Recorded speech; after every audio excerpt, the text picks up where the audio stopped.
Welcome to TWitWoW, the best wrestling podcast made for wrestling fans by wrestling fans on the web today. I'm John. That's my cohort and commentary Ashton. And this is TWitWoW in review.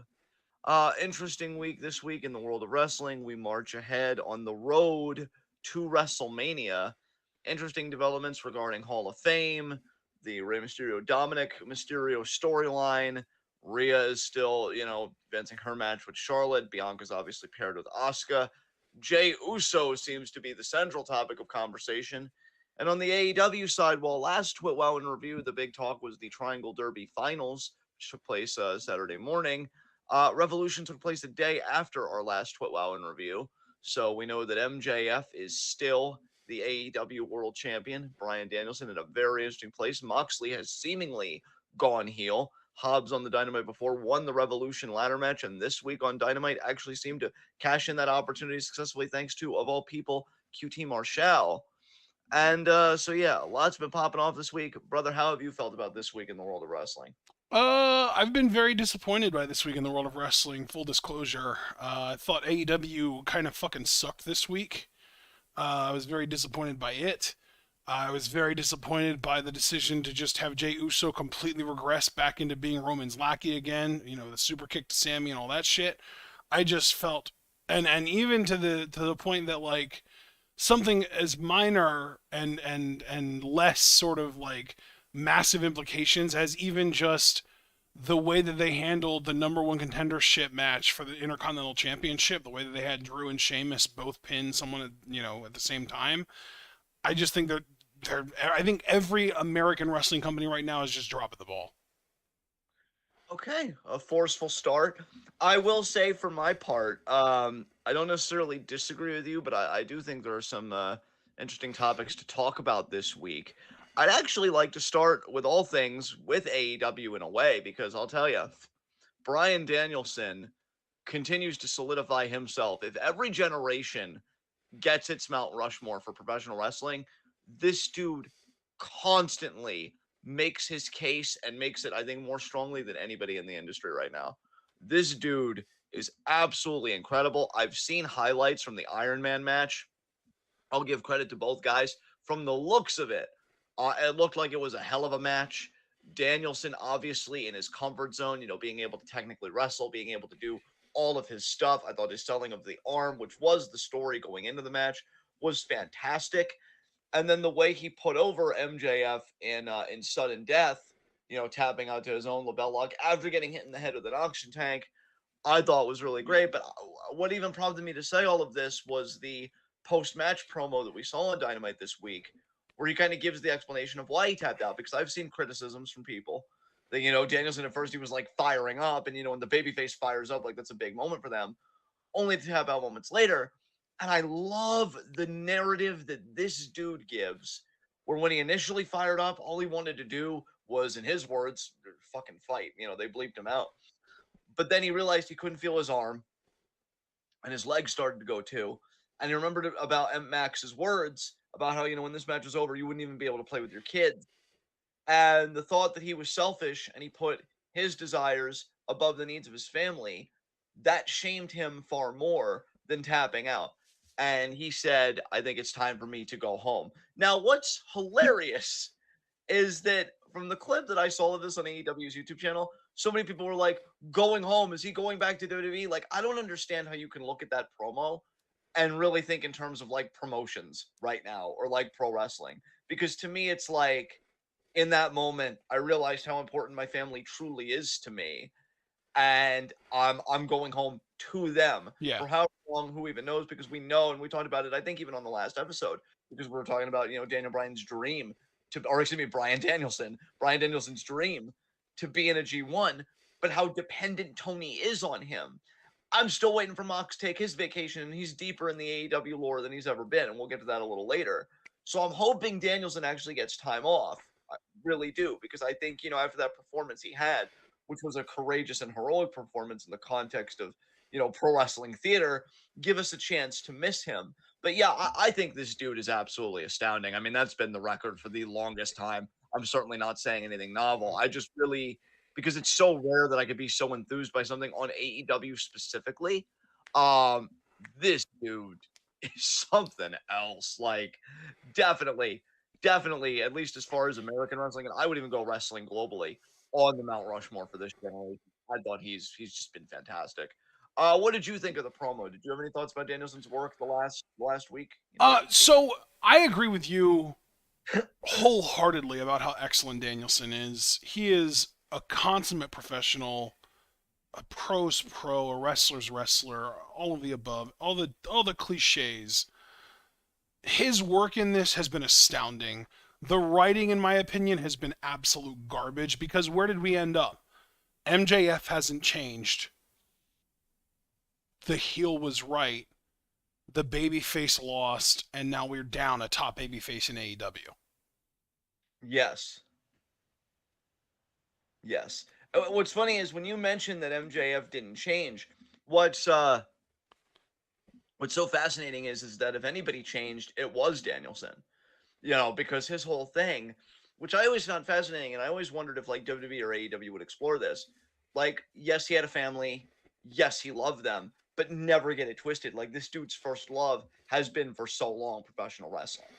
Um, and to see him kind of have an epiphany about that love, that like, oh my God, this love is becoming debilitating to me, the lengths I'm willing to go to actualize that love. It's coming at the expense of my family. I think is a really powerful character moment. And so again, it is funny because you're absolutely right. Max is still Max. It's funny that the baby face receives more of the psychological change than the heel, having been best or having gone through something like that. And then of course afterwards, the media scrum, MJF, of course, he acknowledges how good Danielson is and how serious the task was, but it's still MJF. Now, I'll admit I enjoyed his media scrum personally, but I think for people, and I would implicate myself in this, that have been teased by the fact, like, oh, is he going to have some depth to him? Is he going to have some nuance to him? When I think that's what wrestling fans crave today. I've said it often enough, and I don't mean to be a broken record, but it is true that we're not in the 80s anymore. We're not in the era of the territories anymore. You can't be, in my mind, so cut and dry. We're no longer dealing with such black and white villains as like, oh, this guy eats puppies for dinner, and this guy picks up trash when he goes to the park. We like complexity. We like nuance, and it's funny to me that MJF still doesn't have any, but Danielson comes out of this whole feud with more than I think he's ever had. I just find that really fascinating. Yeah, that's my main gripe about this whole thing is that this is a feud where they spent the entire build-up trying to get people to tune in to see MJF get exposed, and in the end, in an ironic twist, it was ultimately, from a storyline perspective, MJF exposing Danielson that led to character change for Danielson. And of course, the heel, just like fucking Alexa Bliss always was, comes out of it being the right one. Yeah. Yeah, absolutely. Because here's the thing. The more right, and this is kind of the problem they have right now with Roman, right? Is that the more right you make a babyface in the moment, I think the more wrong you have to prove them to be at the end of Oh, things. do you Or to mean put it you more mean the simply, heel, right? You said the baby face. oh, I'm sorry, the heel, yes. Or to put it more succinctly, I like what Guillermo del Toro says about villains, and that's that, when a villain reaches their end, they should realize that every decision they made was wrong. And I think you could say a similar logic for heels. No matter how long your reign is gone, no matter what kind of an empire or dynasty or however you want to flatter yourself that you've built, by the end of it, when you're confronted with your end, it has to be that moment where you say, oh my God, everything I did was wrong. Yeah. And again, I think that's the same thing, the same problem, and we'll have to see how they navigate it, that they have with Roman Reigns, because Roman's been vindicated over and over and over and over and over again for over 2 years. And that's why I think partially we're so dissatisfied with Cody. It's not just Cody in and of himself. I think it's you've built such grandeur around the Roman title reign. This dude needs to have a comeuppance that really eviscerates him on a psychical and I would even say spiritual level in the sense of just reassessing his whole life. Yeah. And I just don't think Cody is the bearer of that truth. I don't believe in him as the bearer of that truth. And you're going to have, after a long enough time, the same quandary with MJF, depending on how long you keep the reign. I have gone on record repeatedly, and I have said, get used to this until 2024. But I know a lot of people, for example, are like foaming at the mouth for Eddie Kingston versus MJF. I love the idea of the feud on paper because Eddie, to me, you don't get stronger working class vibes or we were at the bottom and now we're trying to get here than Eddie Kingston. I even watched like an 8-minute video of his last night of like a portion of his AEW run where he was like losing all these matches and his first big win comes against Jericho at the start of that feud. And God, how it ended. Oh, Jesus. So, I like Eddie from a narrative standpoint, but then if an MJF gets past Eddie, which we have to consider a very real possibility, well, then who's going to be the one to humble MJF? Who's going to be the one to humble Roman Reigns? Heels as strong champions is never a bad thing. It's good to have a legitimate obstacle for babyface to overcome, but that's just it. They've got to be overcome. They can't just be this way forever. So yeah, man, I don't know what they're going to do. I wouldn't have minded Danielson just winning the title here because again, it was over 60 minutes because they did overtime clash. But no, it seems like we've got a Danielson story of where do I go from here? I've got to put my family back into focus. And the MJF story of, well, I'm MJF. See you next Wednesday. So we'll have to see how that goes. Yeah, I also think that maybe him saying that he needs to go home could be an implication that when he does come back, it won't be to AEW, it'll be to Ring of Honor.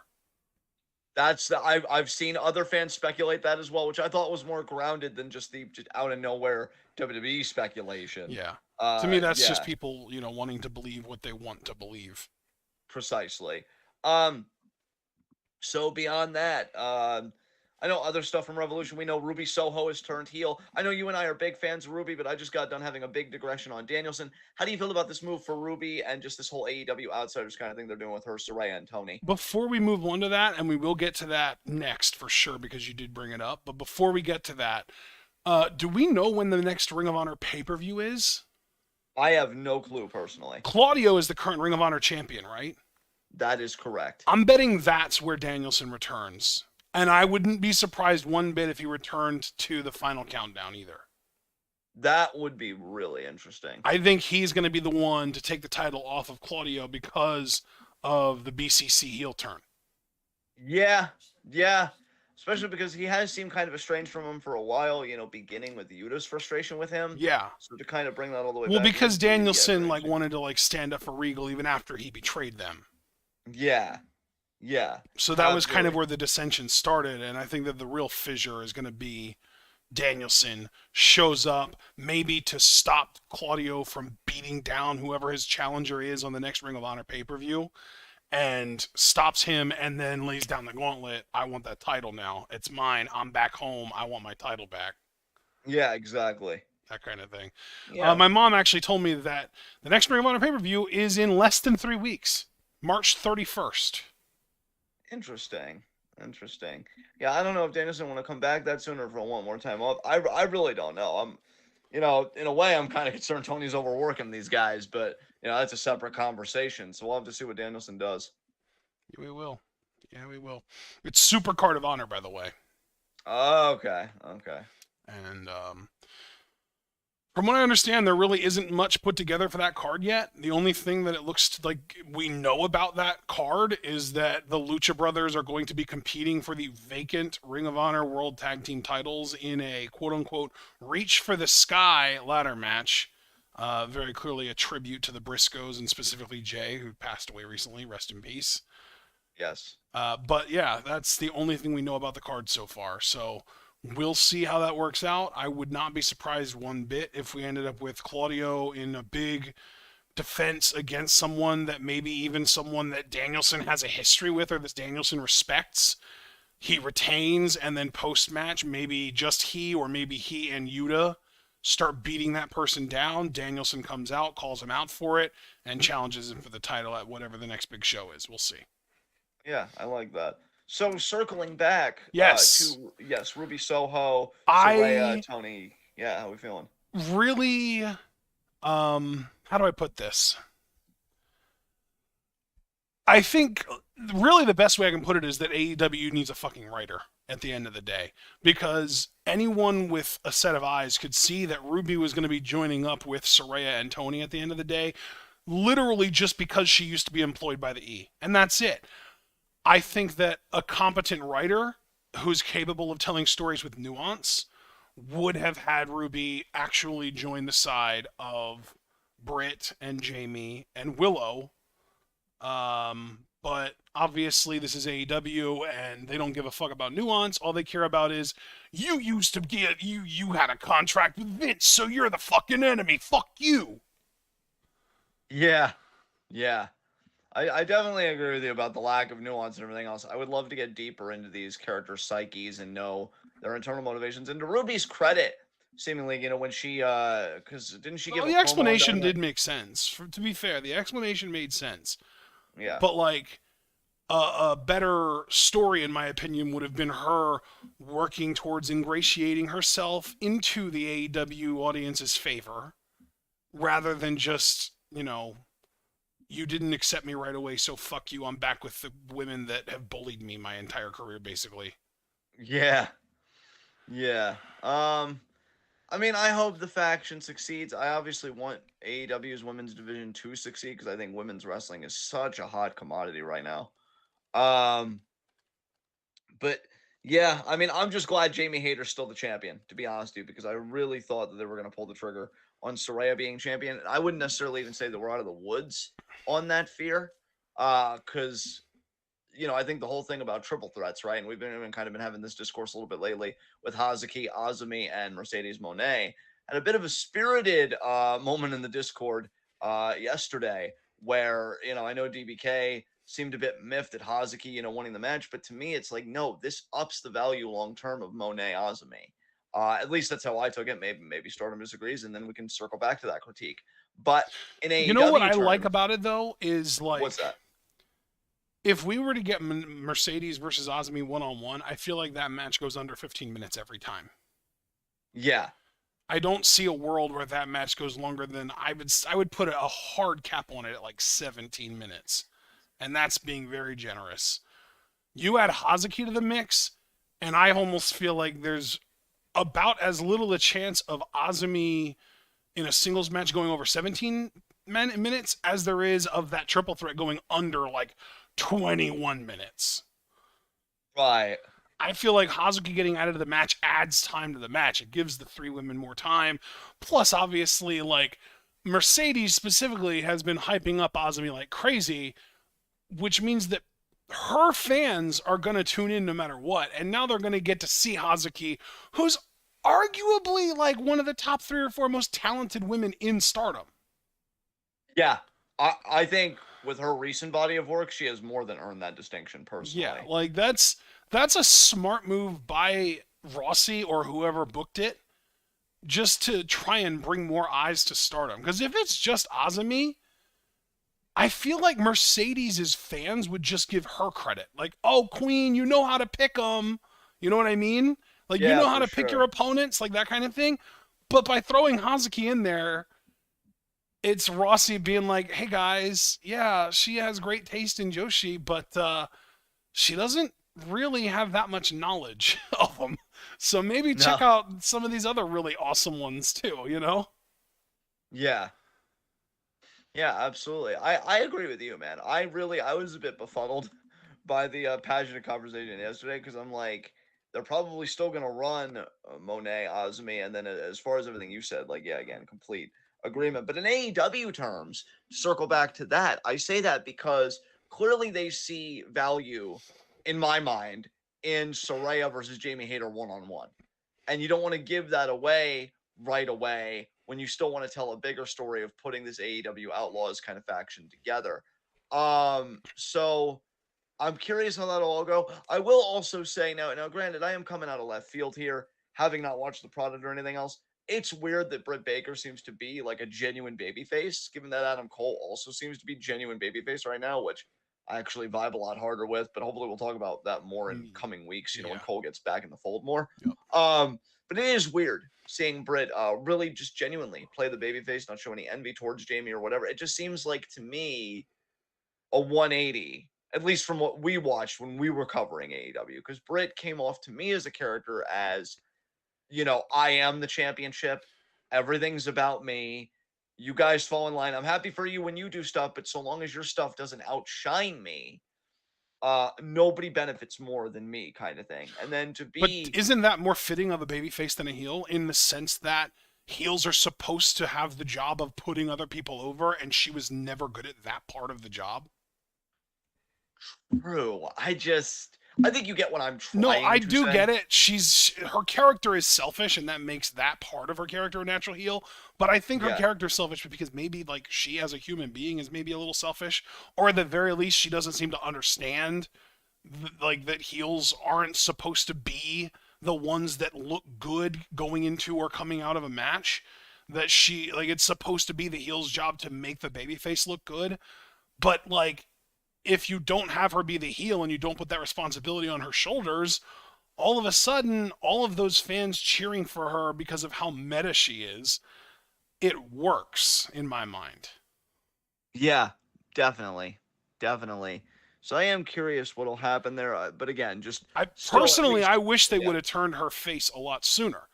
I wish they would have found a different heel to be Soraya's first opponent, because if they had, maybe they wouldn't have had to turn Soraya heel as quickly as they did, and we wouldn't be dealing with this AEW versus WWE feud bullshit now already this quickly anyway. Yeah, this seems like a much bigger story that should have gotten a lot more build up, especially when, like, how much do you want to bet that, 'cause I don't think they've done this yet, um, that they'll do like a blood and guts match with the quote unquote WWE women Yeah, and the AEW women. yeah. Um, I wouldn't be surprised if they did uh something like a 5-on-5 Survivor Series style wrestling match first, that they would have the heels win, but then they do the blood and guts and then the AEW women win as a way to be like, oh well, maybe those WWE women are better, like cleaner technical wrestlers, but our AEW women know how to get down and dirty in ways that WWE women could only hope to dream of.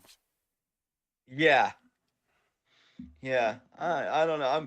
I'm hoping this storyline doesn't fall on its face, but I've just got a lot of apprehensions. Yeah. I don't know what they'll do, when it comes down to it. I will say, not to go all over the place. I'm just thinking about things that I actually did pay attention to in the lead up to this episode of In Review today. Man, finally they're fucking using Juice Robinson, because that's something else I noted. Ricky Starks did beat Jericho again on the pay-per-view, which really getting sick of these Jericho feuds, man, because they all seem to kind of blend into each other for me. But again, I don't watch the product, so that could be a completely ignorant statement. But it just, from what I read and what I'm hearing, it's like, how are these feuds even differentiating from each other? And I can appreciate that Jericho's trying to put people over, but it seems kind of tedious. So it's like, do you even really get the benefit of that long term? But anyway, Stark's kind of teasing what's next. I think he even has a line. It's not necessarily what's next, but where's next. And I'm like, oh, that's interesting. Is Ricky actually going to tease leaving AEW? Maybe give WWE a try. Maybe completely downgrade to Impact Wrestling, or Ring of Honor, because they do want to beef up Ring of Honor, before they do, the big things they got for that. Bullet Club's music hits, and Juice, who looks fucking great right now, lays him out with left-handed God, and then he kind of does a front face lock driver in a way, Yep. which I liked. I gotta say, Dude, from what I understand, when that Bullet Club logo came up on the Tron, the crowd was hyped as fuck because they thought it was Jay White. oh, well, you got Juice Robinson, and you know what? I still fucking popped. Hell yeah, dude. I will say that front face lock driver thing that he did, I honestly like that more than Didn't him Seth doing. Rollins use that one time and then they dropped it for the pedigree? I believe he did, but you know what? I think Juice makes it look good. I do. Dude, Yeah. fucking Juice. Ricky made it look incredible. Ricky Yeah, Ricky sold did that make it shit look like incredible to his RVD. credit. Goddamn. Yeah, that was an RVD level sell to his credit. But yeah, just so great, even That for was this wild. hiccup, to see Juice being used. Yeah. God damn. Like, guys, anybody that has history of the podcast, you guys know the kind of advocate I've been for Juice. And Ashton, too, as Juice kind of grew more in experience and confidence and everything else, we both really started to see, like, man, this guy is so good and such a genuine babyface. Mm-hmm. I'm gonna be honest, y'all. I still don't really buy him as a heel. Again, he looks great, but to me, like, I'm always gonna root for that Juice Robinson that was as shocked as anybody when he beat Kenny Omega in the G1. The Juice Robinson that when he won his first title against Jay White, the United States Championship, everybody popped. The guy that took Moxley in his first G1 to the freaking limit and had an amazing feud with the dude. Um, as a babyface, this dude is main event tier. There's just no doubt in my fucking mind. I don't know if I feel the same way about him as a heel, but honestly, now that I know he's going to be starting shit with Ricky Starks, I may want to be more mindful of those YouTube clips when they get uploaded, and see those segments. I think those two could do interesting stuff together. It's just hard for me to get fully hyped because I know Ricky is, and if we're being honest, probably should be the priority, given that he just got out of the winning side of a feud with Jericho. I Yeah. don't think that's so that Ricky can make other people. It's just so that Ricky can continue to be made. So I'm not going to I'm begrudge a wondering company if those maybe he priorities. beats Juice, but then Jay does show up. That could be. That could be. Or, man, I'll tell you, if he doesn't, we really got to be considering if Jay's going to be getting that WWE money. And I really got to be wondering, Oh what are they going to do? God! Well, I mean, we'll find that out before Ricky's feud with Juice ends. I would imagine it's not going to be a 3-week feud. It's going to probably go longer than that, right? I would Because imagine, if well, Jay shows up in WWE, it's going to be like the night after WrestleMania or some crazy shit like that. yeah, because, dude, I will tell you, if we don't see Jay on AEW, I know you and I have discussed the question of reacting to the post-Mania Raw, and I'm still adamant in my position. The only exception I would make, though, is if Cody was in the main event, maybe you and I could go live for like the last 5 minutes of it just to see if Jay White shows up, because I do think that's something every wrestling fan would want to be there for. WWE getting that dude. I know you've kind of listed the problems of, he shares the look with guys like Rollins and stuff, and that is a fair, I wouldn't even say you're criticizing, that is a fair concern that you've addressed. I still think, though, that Jay is such a fucking asset for any wrestling company. The dude is young, but he wrestles to me like a 10, 20-year vet. It's insane. Like, I really feel like he's on top of his game right now. Oh, And dude, I love Alex Foster's suggestion. Have Cena win the U.S. title from fucking Theory, and then have him do an open challenge on Raw, and Jay answers it and beats him for it. Oh, that that would would be be so sick. incredible. I mean, Foster, it's no surprise that a face as beautiful as yours would emanate such a spectacular idea. Especially because I feel like that's pushing Jay just enough to let everybody know, hey, big fucking deal, pay attention, without like totally shoving the rocket up his ass on night one. I love that. I think that's the perfect compromise. So consider me a huge fan of that idea. I'm sorry, So but like giving him arguably one of John Cena's last matches ever is pretty close to rocking up the ass territory without it fully getting inserted.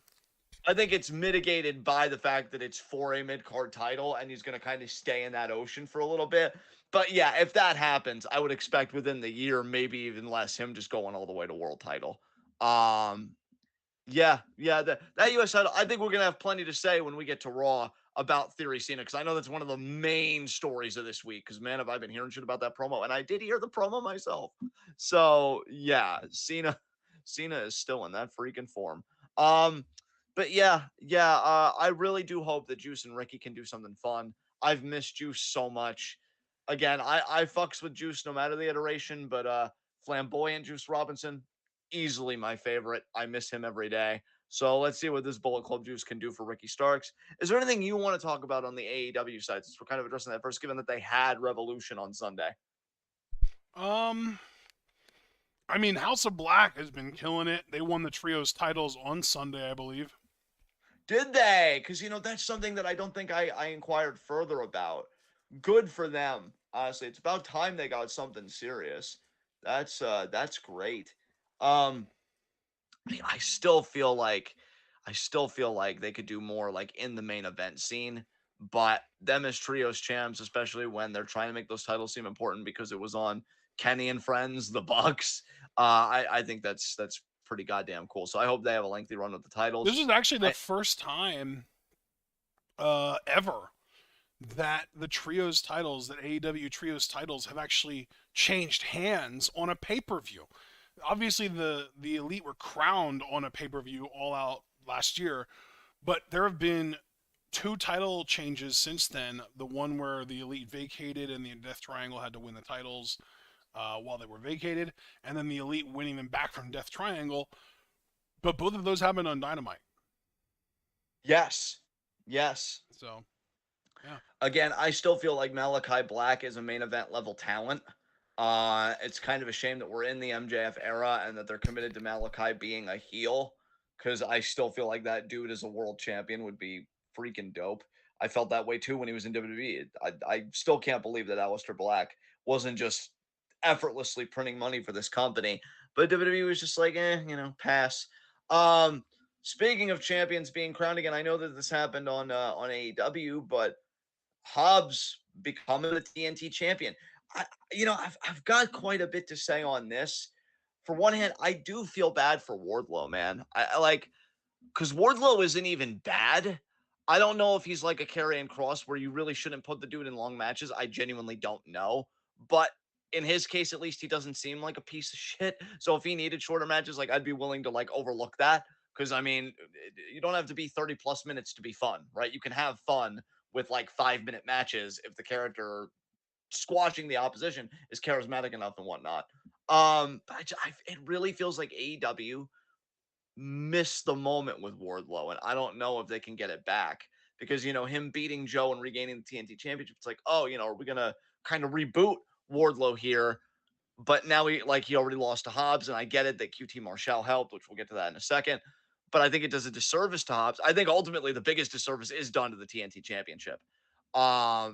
This should have been like a certifiable mid-card title, treated with some kind of respect to me. I mean, maybe not to the level of being a stepping stone to the AEW It's World funny because I title. really thought you were going to say this should have been a certifiable coronation. That's what I thought you were going to say. No. What? Continuing on the train of thought of what I actually said. I really feel like the title got done a bit dirty. And when it comes to Hobbs, see, this is where we get the most complicated, because I'm happy for him. And I think Hobbs is a talented freaking dude. And to be honest, like, I give AEW ultimately a thumbs up for this. The QT Association, okay, so here's where it gets a bit muddy for me.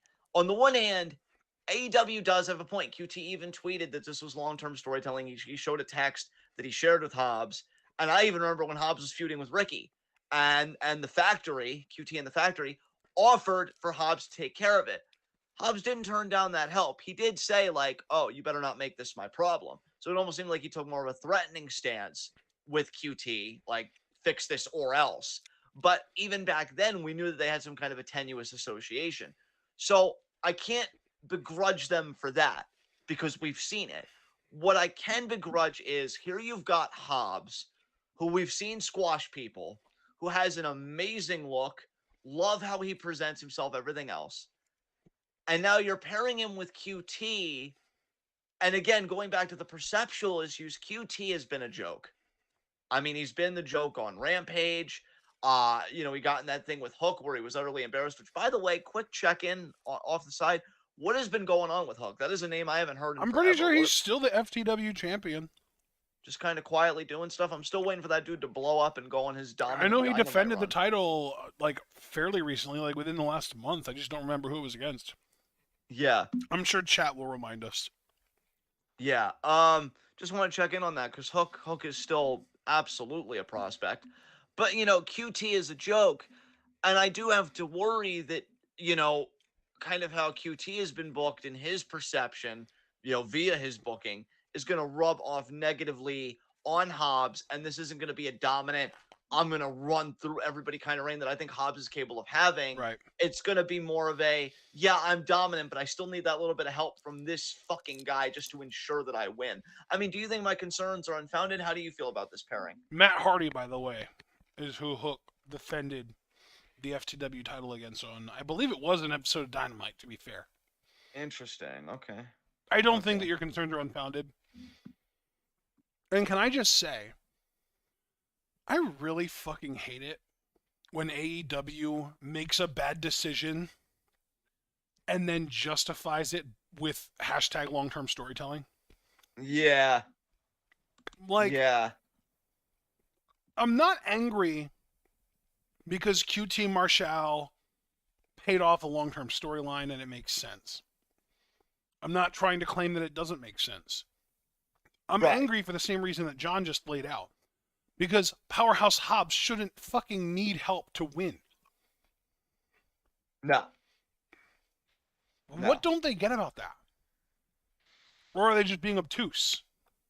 I think they're being obtuse for the purpose of we've got all these players and we need to make sure that they all have something to do. Why Which did they need to make sure that QT Marshall has something to do? Yeah, I know.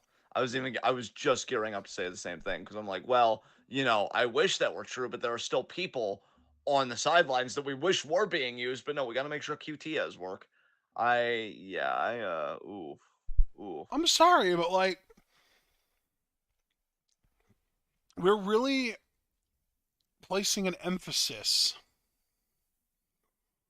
And when I say placing an emphasis, I don't mean we're pushing them to the moon. Although in one of these instances, you could argue that in their division they are pushed to the moon because they're the champions. But I'm not saying that these guys are getting pushed to the moon. I'm not saying that they're, main eventers or world champions or anything like that. In AEW, being emphasized means getting consistent TV time. And we're really emphasizing the Gun Club, QT Marshall now, Preston fucking Vance, and Action Andretti, while Andrade, Miro, and I'm sure other people that I just can't think of right now because of how massive AEW's roster is, are just chilling on the sideline. Yeah, Javaris mentioned Bandito and Keith Lee. Bandito and Keith Yeah. Lee. Holy shit. Keith Lee, I think you and I would agree. Let me rephrase it. I think you would agree with me when I say that we love Keith Lee so much that we felt like him being in a tag team with Swerve was bad for both of them because they both deserved better. Absolutely. And Absolutely, they did. They get out of the tag team finally, and not only are they both arguably in worse situations now than they were then, but Swerve is leading a faction of generic, vanilla, bland white dudes that can't wrestle. And Keith Lee is back in a tag team with Dustin Rhodes, of all people. Fucking why? I know. It's so bad. Yeah, I have to agree with Foster here. When you've got these big companies that almost are operating economically out of a sense of FOMO, like if I don't snag this person, the other entity will. This is why we need as many players as possible. We don't need multiple big players. We need to decentralize pro wrestling in a way. We need to get out of these big companies, and we need to have stronger federations, or dare I say the word territories. So that these guys can work wherever and continue to, get paid well and this and that. Because to not be used, I mean, yeah, I'm sure the checks are still cashing and everything, but I know that these men and women want to apply their craft. They want to, wrestle. And so it's got to be frustrating. It's got to be frustrating. And look, I'm not criticizing QT or the story, much like you said. Look, the guy's doing a job. He's probably very happy doing this job right now because he gets TV time and everything else.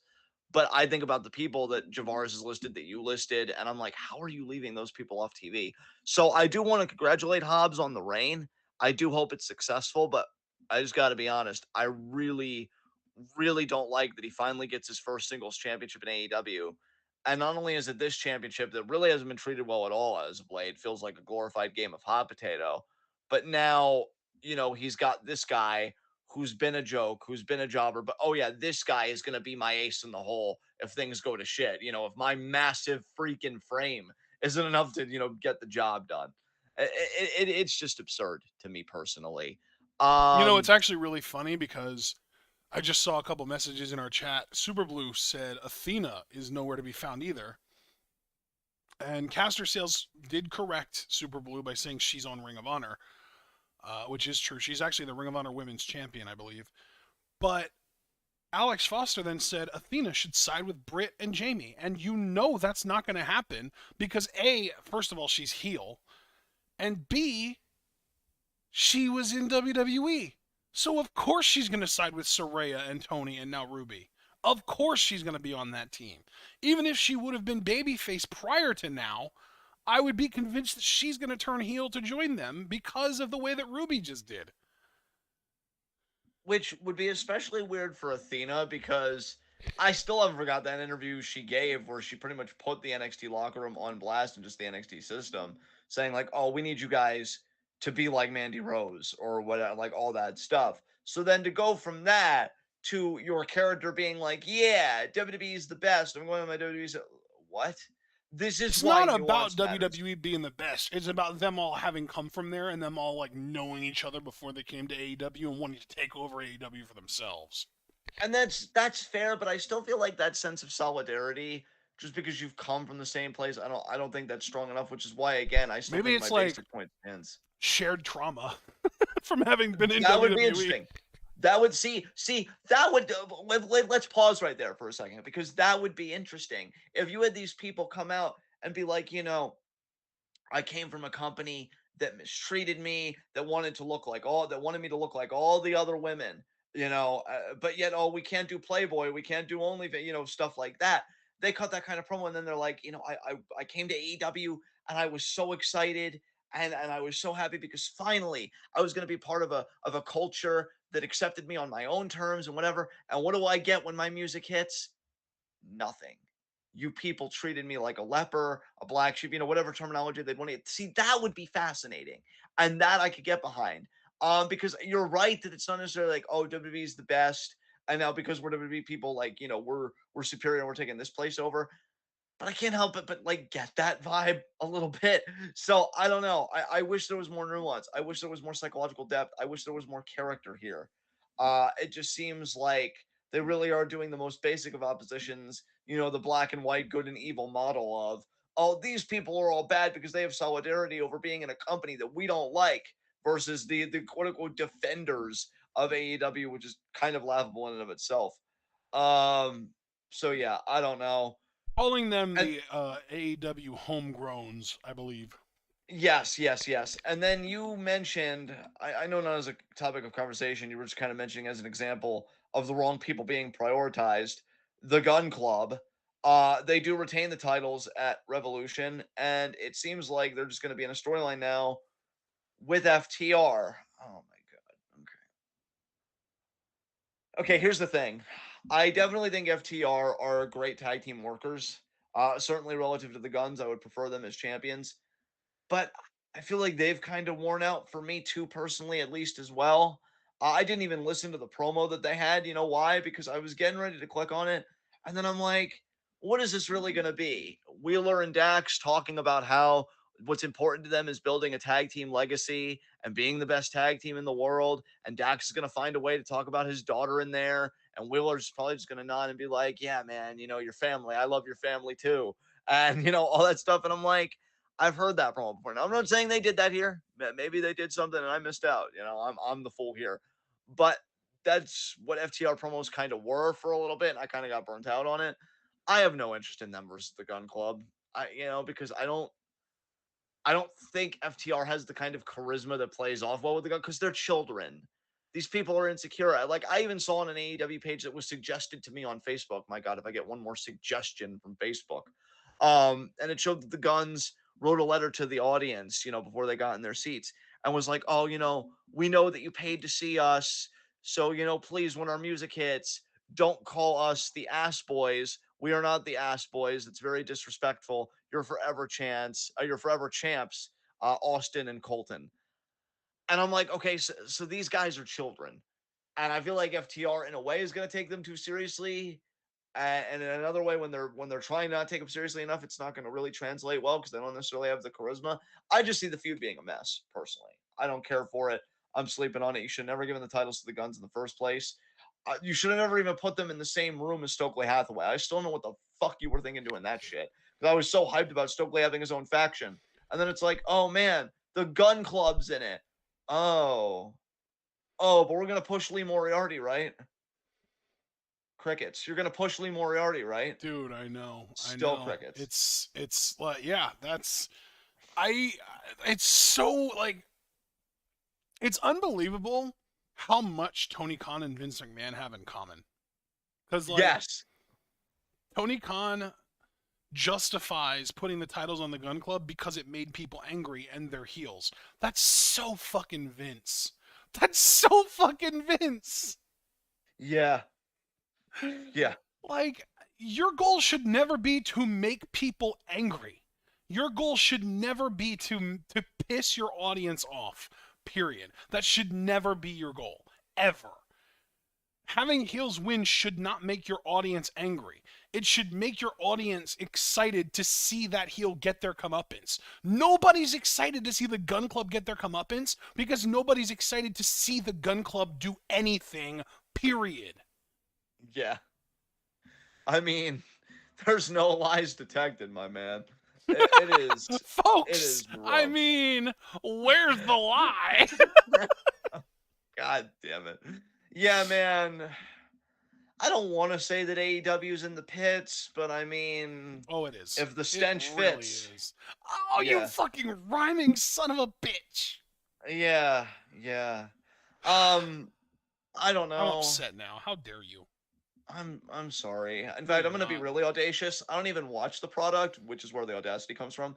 But I'm so ashamed of you, AEW.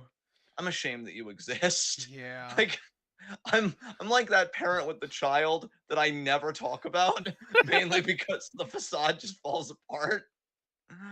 Oh, fuck. And then Shay is like, NWA guys, oh no, believe me. I mean, look, Impact is trailer park trash wrestling. NWA are the scroungers of the trailer park. That's all other fucking it's mess. like Impact is the trailer part because they can't do any better. NWA is the trailer part because they're really enthusiastic about it. I'm really enthused about this garbage, said the possum. Yeah. Like Impact is like, God, we're doing our best out here, man. You can't get on our case too much. We're kind of picking the scraps of what we can get. We're trying to just get some names to try and survive on television. And meanwhile, NWA is just like, oh, wait a minute. There was a scandal last week, and somebody said a number that was pretty strictly associated with fascists and Nazis. How soon can we get them on the line? We want to send them a contract. Yeah. Oh, anything else from AEW before we could shift gears to WWE? Because there is stuff to talk about with WWE, but I feel like it'll be a bit quicker because it's more spirited and it's not us lamenting this freaking garbage. I love how apprehensive you were to say that it was in the mud earlier, and you just called it garbage. Yeah, no, I'm growing more conviction now. Jungle Boy buried Christian literally. I know. God, you know, again, I'm definitely in a mood. Why isn't Christian a world champion? Because he like, was Impact World Champion like 2 years ago. That was kind wasn't of he dope. babyface during that run, or like? Yeah, he was. And he's great regardless. I love me some Christian. I really feel like you wanted to say, well, there's your problem right there. Well, I mean, kind of. Because, I love me some Christian. No need to put a blue dot over that face. But, as a heel, he's just, God, he's so aspirational. Like, he's so good. He's so good. And Jungle Boy, this little 4 foot nothing, at least that's how he looks to me, buries him alive. And I get it. Because Christian seemed to dominate so much of the feud, you had to have Christian win. But counterpoint, did you? Did you really? You could have just had Christian throw him in the fucking dirt and forget about all this. No, man. Look, I know Christian's in that legend era of his career where it's like, hey, I'm here for the ride. Kudos to him. And I love Kevin Nash. I don't really mean this as the barb that's going to come off as, but I feel like he's already done more for AEW than like a Nash did for TNA, for instance, even though Nash really did help the X Division to his credit until they piddled that away too. They piddled it. Yeah. I love how giggly you are for everything happening with my face right now. I love everything that's happening in your face right now, so that's fitting. But yeah, Jungle Boy winning, it's like, again, it's kind of like what you were saying earlier about other stuff with QT and stuff. It's a natural consequence and it's to be expected. But no, like, I just no, I don't like it. Like, well, what's wrong with it? I mean, nothing logically, but I mean, it offends me. And so I'm going to go with that. You know what else offends me, actually? Is Jeff fucking Jarrett getting pushed. The fuck is this happening? God. Oh, it's okay, Wookie. I'm not mad at you. I'm mad at wrestling. That's gross. Oh, she left my lap now. Thank you, Tony Khan. The Aww. one thing that really loved me for me, warts and all, just left me. God damn it, Tony. Fuck you. But no, Jeff Jarrett got a title shot for like what did they rename it? The international championship? I thought it was the All Atlantic Championship or some shit. No, you're right. Uh, You're right. They renamed it from the All Atlantic Championship to the International Championship, which, in my opinion, is a huge improvement. well, yeah, actually, I was getting ready to turn up, but no, you're right. You're And right. yeah, Jeff Um, Jarrett is going to be challenging for it this coming Wednesday, and I wouldn't be surprised if he won it. Actually, he's so old, dude. he He's is so in the he is way. old, but unlike the Gun Club, he gets heat the right way. He actually gets good heat. I did see a pro Jarrett post today where it's like, you guys need to ease up on him a bit because he's clearly just like having a good time and like, just doing Jarrett things. And Show he'll put up, people on. hit Yeah. somebody with a stroke, break a guitar, take a fucking L, lose a match to somebody and then leave. Yeah, like I'm not even trying to hate on Jeff. I think the universe has put that man through enough, okay? And he tried to sell gold that one time, so he's clearly a weirdo. Yeah. But I think my problem, I shouldn't even be here today. I'm gone. I think my problem is where Tavares is coming from. Jeff Jarrett gets a title. Granted, he hasn't won the title yet. It's a title shot. But even so, he's being framed in those kinds of conversations before Keith Lee or Bandito. What are you doing, honey? Get help. Like, this isn't okay. It's 2023. Look at a calendar. I beg you. I beg you to look at a calendar. God. Like, Another oh. interesting thing that's going to be happening in Canada this coming Wednesday on that AEW show, Jade Cargill is going to be doing an open challenge, and there are rumors that it's going to get answered by Taya Valkyrie. I am stoked for that if it happens. That's going to be great because given Taya's style, like, I think those two can have kind of a hoss fight of sorts. Yes. And I think that's the kind of match Jade needs to keep the streak interesting because I've Yeah. already seen a lot of people, dude, be like, okay, when's she losing? And, like, I don't even think it's her fault. I just think it gets to a certain point where Part it's of like, me okay. wonders if Tony has the intention of waiting until Chris Statlander comes back and having her be the one to win it. Dude, that'd be awesome. Statlander's great. Yeah. So, like, I would definitely be cool with that. I mean, that would be great, but, like, at the same time, it's classic Tony Khan to have an idea for a potential story to tell and just not make any attempt whatsoever to adapt to something going wrong that could prevent the story from happening. Like, Statlander was supposed to be the one to take the title off of Jade Cargill, and this is just speculation on my part. I don't want to act like I know what I'm talking about, but just suppose that the plan was for that to happen in like fucking November at Full Gear, but Statlander got hurt, so rather than continuing to have other people challenge Jade and build her up as this unstoppable champion, Tony just stopped featuring her completely because the story he had planned for her got put on the back burner. Yeah. That's the problem I have. One of the many problems I have with Tony Khan is like, if he has a plan for someone and something goes wrong that could prevent that plan from happening, rather than improvising and coming up with a different type of plan or a new way to get around to that plan, he just puts it on hold until the thing that's wrong with it fixes itself, basically. Yeah. Uh yeah, I don't freaking know, man. It's all over. So yeah, I guess we'll have to see what happens there. I know people were I don't know if it was Meltzer that said this, fuck Dave Meltzer or some other wrestling reporter, but they were like, "Oh, there's speculation will Taya, go back to WWE or will she go to AEW?" Here's the thing. Love Taya. Like genuinely, this is not a criticism what I'm about to say of her. But again, I have forgotten when this company, NXT let her go and then just the main roster cut Morrison once again. And I remember that she was rightfully, this is why I didn't want to frame this as criticism because I'm on her side here. She rightfully said, like, fuck you, like, we need a source of income. Yeah. At least we had the one source of income. If I wasn't working, he was working. You've kicked the can on both of us. You've kicked us both to the curb. No income. And she even said, like, don't support these companies that don't give a shit about you or the talent that you like. So, we have to hold Ty in my mind if she would go to WWE to the same standard that we've held others. I know we were very critical of Del Rio. Fuck Del Rio so hard. But when we were in solidarity with him for the supposed, like, oh, I faced racism in WWE, and then you go back to that company, it's like I would feel a certain kind of way of like, you rightfully called them out over their predatory practices. You're talking about a company that was posting record profits. There was no reason for you guys to be fired. Or at the very least, they could have, eased you out in a better way and eased a lot of people out in a better way, and then you just go back. So I'm thinking she's AEW bound if she's doing the Jade stuff, but we will have to see because Maybe she does Johnny's the not. Jade match, puts Jade over, and then we get a Taya Valkyrie as All Elite graphic that night or something like that.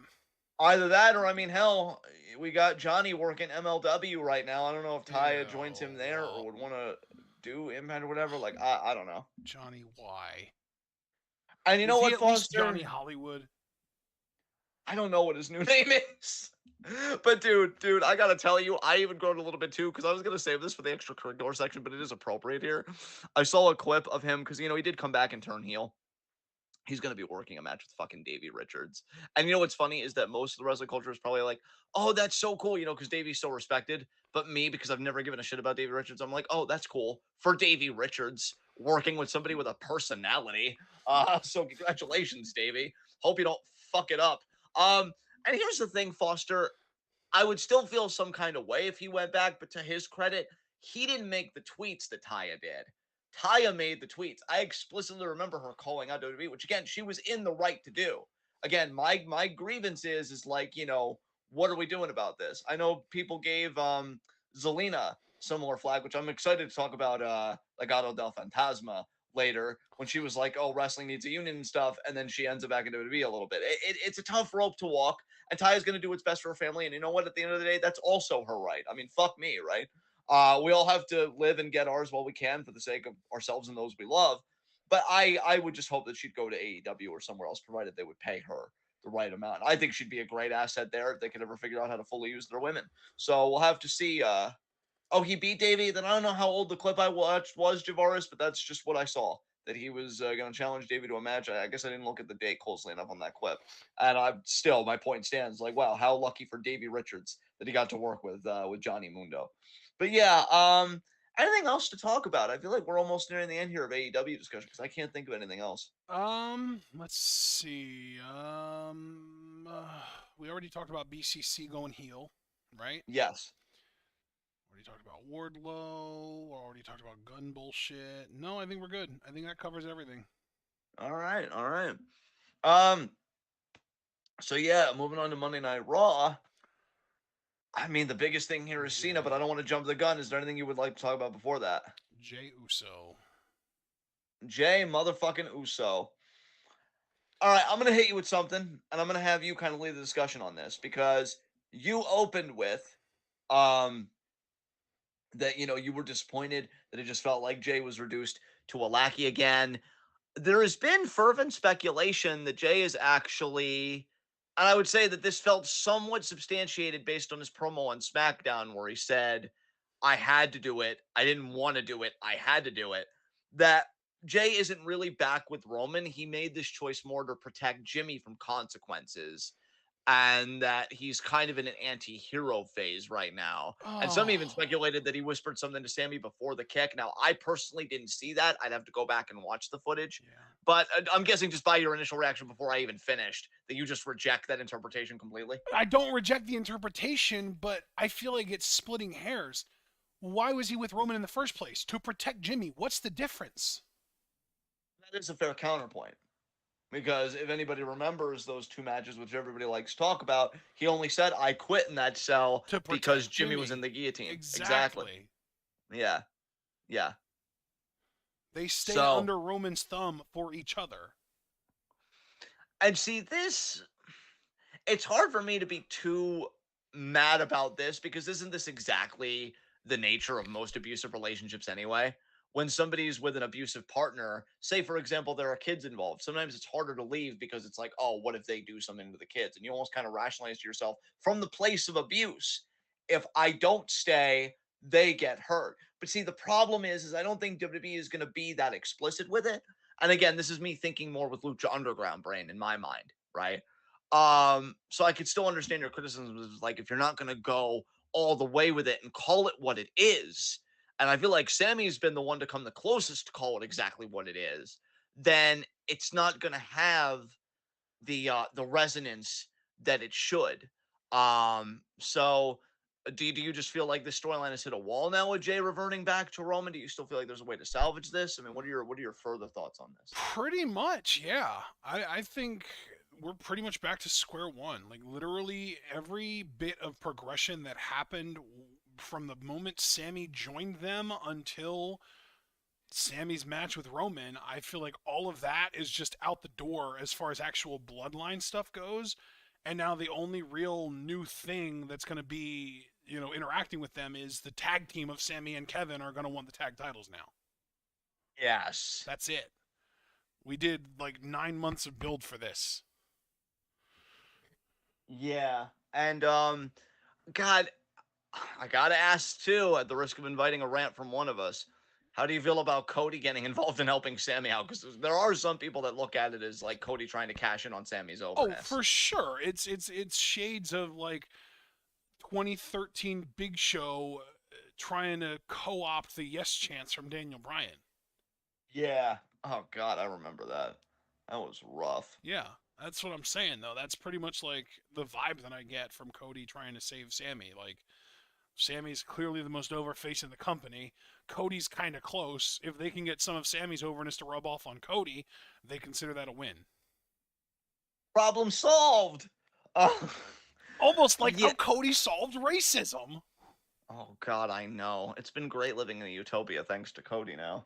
Um, yeah, I really don't know how I feel about all this because I'm sympathetic to your concerns, but I also want to keep an open mind to the interpretations of others. And I want WWE to play those cards, but you already know my concern that they're not going to. And by that I mean being explicit about the fact that Roman, you're not a dynasty, you're not a tribal chief, you're an abuser. You're an abuser who aggrandizes his own abuse. You're a megalomaniac at best. And it's just not going to work. Although I will say too, if they get, because one thing that I've noticed and that certain people have noted, Jay was getting strong reactions in the crowd. And I think if I'm being honest, now this is just one man's opinion, I feel like some of those boos aren't even proper heat, as we've been kind of discussing this theme throughout the show. It's kind of a rejection of the choice they made for the Jay character. Yup. It's like, no, we want you to be that guy. Dude, I really believe we've talked about this before. I'm not trying to beat a dead horse, but all that speculation of Jay should be the one to beat Roman. Jay should be the one to beat Roman. When you hear the reactions he was getting lately, up until his hour of decision where he, kicks Sammy in the face, I'm thinking, you know what? Fuck it. I have seen the strangest goddamn things in pro wrestling over 20 years of watching. Why the fuck not? Why the fuck not? And then, I don't know. I don't know. Now they did this, and it's like, okay. At the very least, though, I will always feel like we never really got to see main event Jey Uso Dude. achieve his full potential. Dude, that's what I was actually just about to say. I feel like that magic of main event Jey Uso that we saw at the end of 2021, like fall of 2021, is just never going to get recaptured again. I mean, I think if WWE really wanted to put effort into it, they could, because we've seen already between Kofi Mania and Brian, you win the titles at WrestleMania 30. Like, if WWE really wants to, they can make anyone the fuck they want, and they can do it in a month or two. Like, it's not even difficult when they put their minds to it. But being realistic, I don't think we're ever going to see that magic get recaptured again. That magic of, like, I still remember that one promo that Jay cut on Roman talking about, like, how, when people talk about Roman Reigns, they know who they're talking about, but when someone comes to him, they want to know which one he is, like that kind of thing. Like, oh my God, like that shit was so goosebump inducing. I want to go back and watch that promo again. That was so good. Jay really was achieving another level, and I've never wanted to hate on Jimmy through the course of this because I know he's had his personal struggles, and we can only assume that he's gotten a handle on them to be in the story for this long, without hearing anything. But I can never lie to you guys, and I never want to lie to you guys. When Jimmy came back, I did kind of sigh a little bit, not because I wasn't happy for Jimmy, but because I'm like, well, I guess that's the end of main event Jey Uso. And I've said to this day that I really, really like Jey as a singles act more than I anticipated I would. I wanted to see him at the very least be an Intercontinental Champion at some point in his tenure with the Bloodline. Um, and I get that the tag team story and the dynamic of him and Jimmy has had its own interesting dimensions. I'm not going to deny that for a second.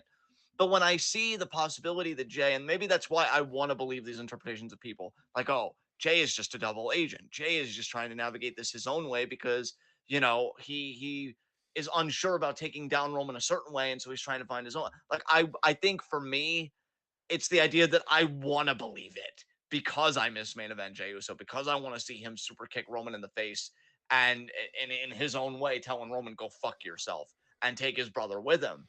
I just don't know. Because here's the thing, too. If they face Sammy and Kevin at Mania, like, what? Is Jey going to be happy about losing the tag titles? Because that really wouldn't make any sense to me either. You should want to be the champions. And I know the Usos, even before the Bloodline, I feel like they really saw themselves as the top tier tag team. And that's only vindicated when you have the titles. So what? Is Jey just going to be happy about that because it's like, oh, that's okay because now we can leave? And then what? Is that going to start dissension between Jimmy and Jey? Because to be honest, I never really had interest either in a Jimmy and Jey singles match either. And I don't know if WWE would have plans for that. So like, it's gotten to a point where I don't know long term where they're gonna go. And again, it kind of sucks that this is kind of the punctuation we make on the Sammy and Jey relationship, because as you've noted, as I've noted, as a lot of people have noted, that's probably the most interesting relationship in this whole thing. I've gone as far as to say Kevin and Sammy is an overrated relationship. And we've already seen the relationship of Jimmy and Jey, and it's wonderful, and it's had some fire fucking moments and some amazing promos. But this was very experimental, and I wanted to see where it could go. Tell you what, man, my cat looks like she wants to get out. So if you have anything else you want to say about Jey and the Bloodline, I'm going to give you the mic for a little bit while I let her out, and then I'll be back, and we can maybe move on to our next topic. So just give me a second. All right. I will admit that I don't really have too much else to say about Jey and the Bloodline. I feel like I already kind of said my piece about it, but I do hope that Roman does retain at WrestleMania, so that if we do get an opportunity for Jay White or Jey Uso to tell more story here, that there is still a possibility of him being the one to beat Roman. Because as much as I'd love for it to be Sammy, my second choice would definitely be Jey Uso. Or another option I think would be Kevin Owens, but I feel like that's become less and less realistic with each title shot that he's gotten and failed to succeed at, just because now he's had two in a row. I am back. Yeah. So yes. I basically just said that I hope Roman retains at Mania, so that we might still get Jey Uso beating him for the title, or potentially Sammy or Roman. Yeah. I'm telling you, man, that title reign. We're gonna have a lot revealed, both answered and just further questions pop up, depending on that world title outcome at Mania. I definitely feel like that's suitably the biggest match on the card. But more on that another time. What else would you like to talk about from SmackDown? Because I know another thing I took a keen interest in was LDF. Talk about that. Yeah.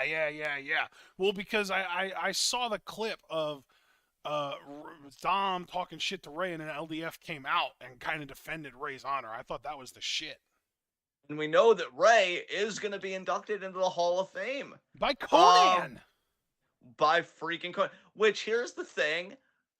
This is the first WrestleMania under Triple H. How much do you want to bet that some, not all, and maybe even only just this one, is going to have like kayfabe elements to it to further the story? Like Dom crashes the induction or something? Because that was my first freaking thought, dude. I'm like, Ray is still an active competitor. How much do you want to bet that this will be a legitimate induction, but they'll also use it to like get Dom more heat and to further that story? Because maybe he'll crash Ray's speech and talk about like, oh, isn't this nice? Don't you look nice, in your tux or whatever? Hey, I'd like to present you with this award for being the worst father ever, or just some shtick like that. I'm totally expecting that. But Conan being in the mix is very surprising to me.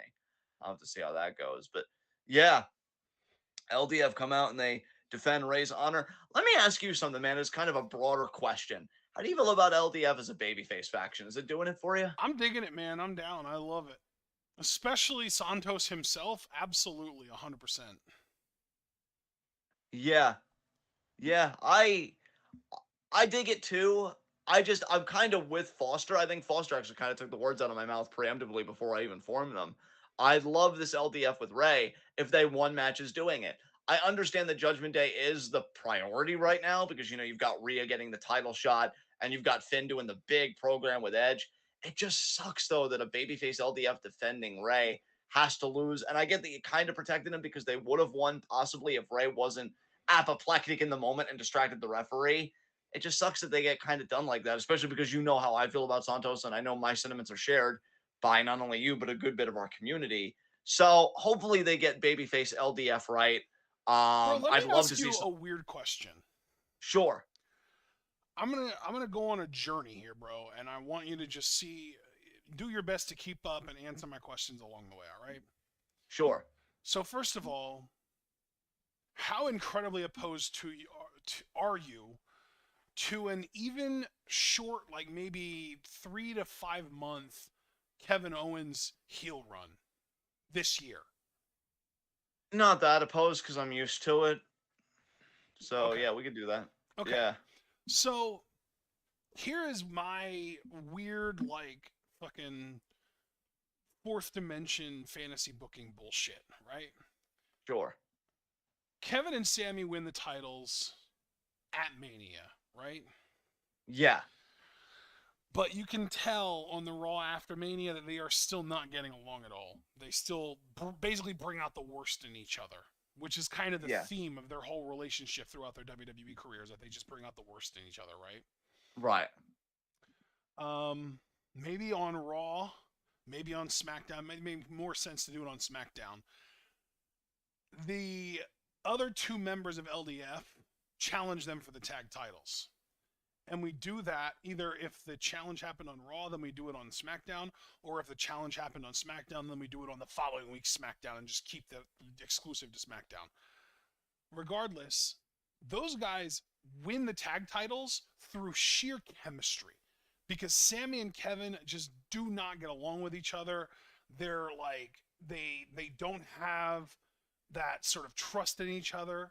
Like there are multiple moments where they have miscommunications. They're like practically beating each other up without even wanting to beat each other up because LDF are just so well synchronized with each other because they just are. It's like they share a fucking mind or something, and they manage to isolate specifically Sammy.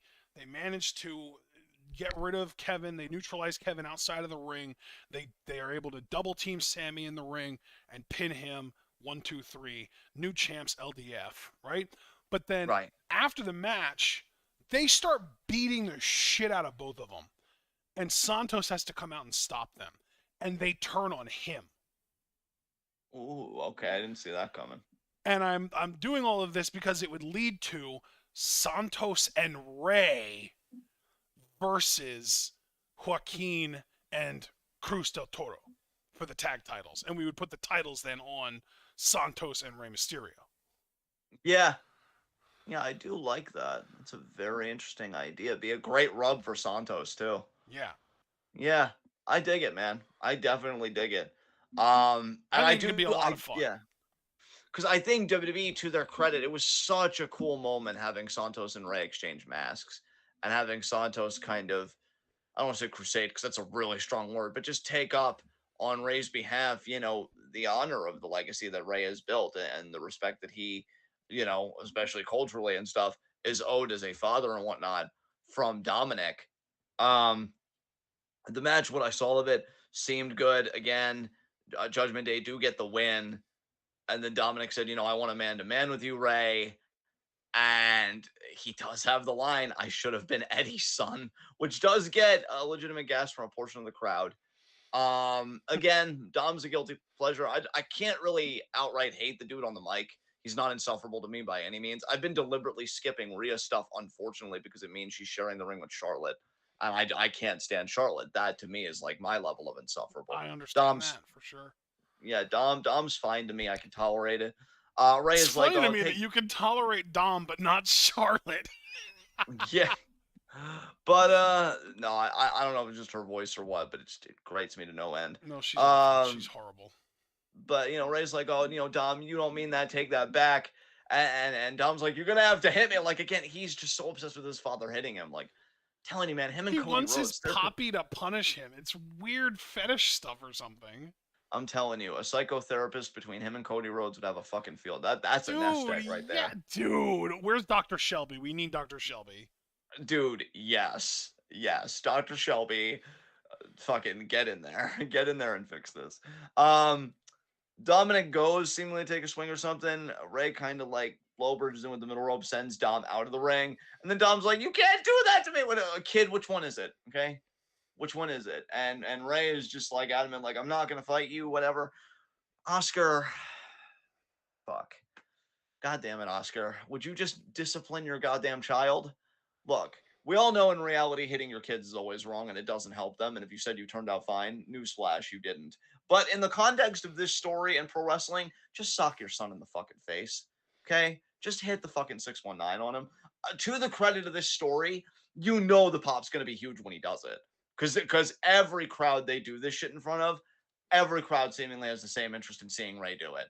And I will give them credit for that because when Ray finally does, even if it's not that explosive as like a right hand or a 619, even if he just shoves Dominic right and then leaves, that alone I think we get a big pop. But then when it's actual freaking offense, like yeah, I think the roof will come off. Again though, the big question for Dom, and I can say this because even though I've eased up on the kid, we still got to be critical and we still got to be fair and we still got to be even-handed as best as we can be. This time in the Judgment Day, this feud with Ray, being paired with Ray, all of it in my mind is doing good stuff for him. And I don't just mean for me. You could see in the YouTube comments and Twitter and tweets and stuff, oh, Dom's getting so much better, or this has been a great thing for Dom. Can you sustain it afterwards? Because it really reeks to me of those people that got to work with The Miz. And then they stopped working with The Miz, and then everybody stopped caring. Yep. The moment you stop walking out with Rhea, the moment you stop antagonizing your dad, are people still going to give a shit about you? Well, I mean, you said it emphatically. I was going to say I have my doubts. So No, dude, I see. firmly believe that he is getting reactions because of his situation, not because of anything that he's actually doing. Like, he's literally a meme on Reddit, not because of anything that he has to do with, but because he's just repeating the same lines over and over again, which he's being told to do by WWE officials and by the people that write his promos for him. Like, there is nothing about Dominic Mysterio that is over that is something that Dominic Mysterio has control over. Yeah, I think that's a great way to put it, honestly. Yeah. God, again, I always say, at least when it happens, I don't want to say every show because it's not seen every show, but every time it happens, I always have to say, when Foster's low-key savage, you know you're kind of fucked because he just said, does Judgment Day even like Dom? They don't seem like they do. Damn. And then he said, I just really don't like Dom on every show. I don't even want to see him, period. So every single show doesn't help. Foster, I need you to promise me that if I ever become a Dominic Mysterio in your life, you will tell me so that we can cut out that cancer immediately. Because, god damn. Imagine when Foster's like, I don't want to see you. Oh, my God. Oh, wow. Damn. Dead on arrival. God damn. I feel like you are feeling this down into your bones. Dude, yeah, like, damn. When again, it hurts your soul. It does because I've always admired Foster. I think so highly of him. I think the world of Foster. So he said that you're way closer to being Santos than Dom John. Okay, I'm gonna blush on my own time, thank you. But no, I look at him as a really loving dude that's so accepting of people. So when he's like, I don't want to see you, you suck. Like, you're the problem. I'm sorry, but like, I normally, again, real world, I wouldn't say this, but in this context, internalize that. Internalize it and be destroyed by it until you become something better. That's my advice. So that's it on Tom and Ray. Which that was kind of SmackDown and I guess Raw a little bit combined there. What else to talk about? Because I know we started from Raw. We already talked about Jey Uso. And yeah, that also kind of tied to Raw and SmackDown. Do we just talk about Cena now? I feel like Cena's the biggest story this week. In my mind, him and Jey kind of share it. Because Cena, man, what a fucking promo to Theory. But is there anything we should talk about beforehand? No. Let's get into the Cena stuff. Dude. You know, somebody made an excellent point. And again, I want to hand the ball over to you. I kind of want to tee him up and then watch you just get home runs here.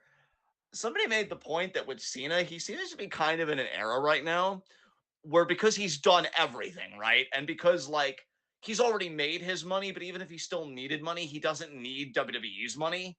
because he's doing DC and all that stuff.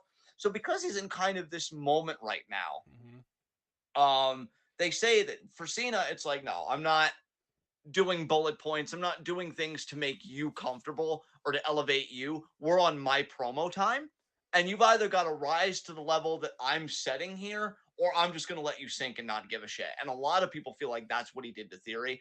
I just want your thoughts about that dynamic. Do you feel like he low-key like buried Theory here? Do you feel like he's just trying to test Theory's metal and see if he could dig down deep and come back with a fire promo and what his true potential is? What do you think about the whole dynamic here from a meta standpoint? I think he's kind of become almost like the living embodiment of what chance in a way. That's an interesting sentiment, but I'm going to need you to elaborate on that. Well, we talk about all the time how what chants are almost like a rubric for how good someone is at cutting a promo and being able to improvise. Because like if a crowd is whatting you and you don't figure out a way to put that down, it says more about your inability to do that than it says about them as a crowd. Well, it's kind of what Cena is here for, right? He's kind of become the rubric. He is like, if you can't find a way to hang with Cena on the mic, or at least just like toss some jabs back in his direction, or at the very minimum, just say some shit that like gets your own shit over, like get your shit in kind of thing. I don't know if you really have that much of an upside, at least not yet. And at the very least, going through that adversity of basically getting owned on the mic by someone that's way better than you in front of a lot of people could also just give you material to improve you on the mic over time. Yeah.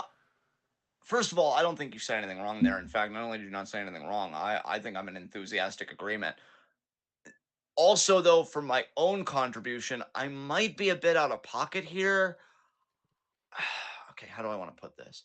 Because, like, I know that there is a camp of people, and I'm not going after that camp. Everybody's free to think what they want. You know, we all debate and do all that bullshit. But, you know, think, oh, you know, Theory can bounce back. You know, Theory is a lot like, you know, when Cena embarrassed Roman on the mic and whatever. To me, the fundamental difference, and I just got to be honest from what I've seen, right?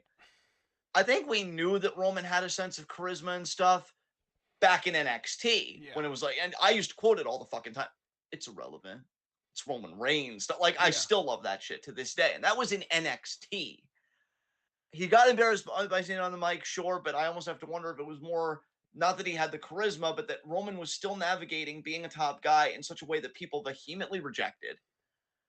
And so, to me, when you compare Roman and Theory, I'm sorry, it's apples and oranges because this dude, I will never forget, it was one of my favorite promos from KO last year. When KO comes out, and you could tell, I almost wondered if this was like KO's equivalent of when Ric Flair kind of worked shoot Carlito backstage in that one segment, trying to fire Carlito up. I don't think it was that necessarily, but KO is so convincing that you could believe it was that, where he talks about like what it means to be at the top of WWE and what it means to be a superstar. And it wasn't like a whiny kind of thing like the Miz. And Miz does it well. If anything, it's probably a compliment because he's meant to be a heel. But you could really feel the fire and passion from Kevin. And he gives Theory all this passion, all this stuff. This moment where Theory, could he just even just have a look on his face where he's kind of internalizing what Kevin's saying? And introspection seems so close. And what does he come back with? You'll never be me, Kevin. He's cooked, son. It's over. Like, I'm telling you personally, and that's what this podcast is two people giving their personal opinion on shit. This dude's gonna sink every fucking week. Kevin Owens is a great mic worker, so I don't mean to diss him when I say this, but he couldn't even pass the Kevin Owens test. And personally, I feel like Cena, because of his legendary status, his promos are always going to feel a bit more special than a KO promo. Yep. I don't even feel like KO himself, if he was here, would disagree with that. I love KO as a talker. I've loved him as a fucking babyface. His fire and everything else. I still wish he was our world champion personally, but I know that that's why I'm alone in the corner and I cry. That's cool. But, like, you couldn't even come back to Kevin Owens on a promo, and he gave you a lot to work. You'll never be me, Kevin. And that by the way, is him flexing. Dude, you are so fucking cooked. And then I know people were like, when he lost the US title originally, and then he snapped and he beat the shit out of Dolph Ziggler, and they're like, oh, this is a turning point for Theory. He's getting more serious as a promo and everything else.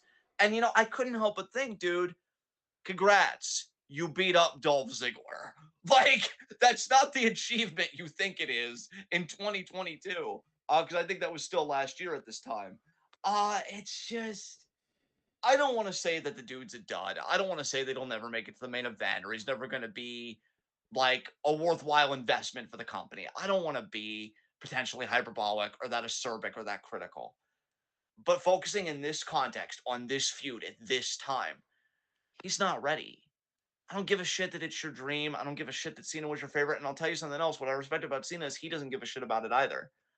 Because what he cares more than about your personal fandom is about the company that he made a lot of fucking money for and about the people that gave that money in the first place. Yep. Because honestly, and maybe I'm kind of the asshole here at the end of the day, when Cena talks about how he cares about the fans, he's probably one of the first top faces where I believe it. Yeah. Him and Brian, I think, have a sincerity when they say it. So I want to thank Cena for not insulting me and for actually giving a shit about what I want to see at WrestleMania. Now, he accepted the challenge, of course, but I love because he did this with Punk and he's done this with other guys where it's like all or nothing for Cena. But here it's a little different, though. Here it's a little different because Theory loses regardless. That's what Cena almost says in the promo because it's like, look, either you lose to me, and then, dude, you lost to me, and you lost your United States Championship, or you beat me, but then what comes next is entirely on you because you're not going to have me to lean on. Yep. And Theory's got to be the first guy he's done that to because with other people, with Punk, it's like, oh, you have to win. So he doesn't worry about a Bryan or a Punk if they win. What does it say about a Theory, even if it's in character, where Cena is still worried about you even if you do win? Son, you're fucked. Like, I mean, it's true though. He is. He really, really is. I mean, guys, I've talked a lot here. Have I said anything wrong, either about them as characters or about the meta stuff? Because I don't think Theory is ready for this feud at all. And much like Seth Rollins, I can't believe I'm saying this twice now about the same WrestleMania card, except here I'll even be a bit harsher if I'm honest. Just like I've been saying that I feel like Seth Rollins is wasted, and I do believe he's wasted, but at the very least, I know they'll have a good match. I have to argue, and I'm wondering if you'll agree with me here. I feel like Cena's even more wasted than Rollins this year. You're giving him Theory. Dude, Theory is the guy's working I think with. we need to really think about this though, because the first big interaction we had between Cena and Roman Reigns on the mic, Cena did the exact same shit to him. He fucking destroyed him. I'll never forget. Oh, it's all right, kid. Go ahead, find it. I'll wait. He destroyed him. He embarrassed him. He made him look like a fucking joke. And the most recent interaction they had, Roman kind of fucking beat him a little bit, Yeah. So, Cena owning Austin Theory on the mic and having this program with him isn't going to ruin Theory's career. Unless, and I guess here maybe this is where the test really comes in. If it ruins his confidence and ruins his career, maybe that's the point. Yeah, that's kind of what I'm just because I just don't see Theory and Roman because again, Roman to me at least demonstrated they had the capability to be what he is now in NXT. Right. I feel like a lot of his problem was hampered by WWE trying to make him their product in their way. Right. Theory, I think, has no problem being a WWE product. Right. Problem is, I think he kind of sucks. I don't know. Maybe I'm off base, but I don't have a good feeling about this at all. We'll see, man. We'll have to just wait and see, honestly, because I don't think that Austin Theory is really ever gonna be face of the company worthy like Roman ended up kind of being eventually. But even then, you look at Roman, I mean, we've got plenty of evidence suggesting that Roman isn't really face of the company worthy either. As great as he is and as entertaining and believable as he has gotten to be, he doesn't really move ratings or anything. It's not like Cena. It's not like he's out here boosting ratings and moving fuck tons of merch and stuff like that. That's Sami Zayn right now. And arguably, that, as much as I hate to say it, that's Cody Rhodes right now. Yeah, I mean, Theory's really put that Beyblade sponsorship in jeopardy again this whole feud, man. I don't know. I think he's going to lose everything here. We'll have to see. But, yeah, I mean, on the flip side, Cena with the U.S. title, even though I don't think it'll happen, I do think Theory will retain. But, again, Cena still wins because he's like, well, if you beat me, can you carry it, though? But if Cena would win the U.S. title, I mean, open challenges done by John Cena would be pretty fucking dope. I'm not opposed. Yeah. So yeah, that's Theory's WrestleMania match. He's getting John Cena, y'all. And Bobby Lashley's getting Bray. Like, what a weird WrestleMania card, dude. God Yeah. damn. What are we even gonna do? I know you have the reactions on the schedule, and I'm like, yeah, that's nice. Like, I just really don't know what we're gonna do. It's gonna be so weird. Oh, and I know we're skipping out on the main event, so that'll. I mean, the main event, so that'll probably be what, like night 2, probably. So I don't yeah, know. Maybe we'll see. yeah, maybe they don't know what they want. No, they don't. They Um, really, really don't. yeah. Um, yeah. I guess. Is that it for just the week? Is there any other big story to talk about? Because I mean, I know Logan Paul knocked Seth Rollins out and stuff, but we've already Oh known yeah, about the that. one lucky punch bullshit. Yeah. Oh my god. No, Oh I god. don't have anything else that I'm really like enthusiastically looking forward to talking about with you. All right. So Well, I guess we move on to the next segment, extracurricular viewing. Unlike last week where I splooged over Charlie Dempsey and Gulak and company, and I got to share that with Foster, who again I reiterate is just so fucking beautiful. I really don't have anything this week. So what about you, friend? Have you done anything I have interesting? not. Also, unlike last week, I have not.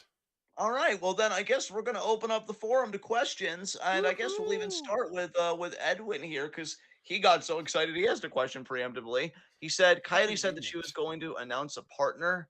Yes. Think it'll be Saray." First of all, Ashton, do you have any context for this about Coyote announcing a partner for what, when? I need context Oh, here. I heard about this. I did hear about this.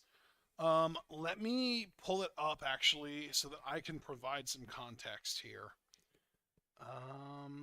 Because Gala and Kirby were talking about it in our Discord. Um,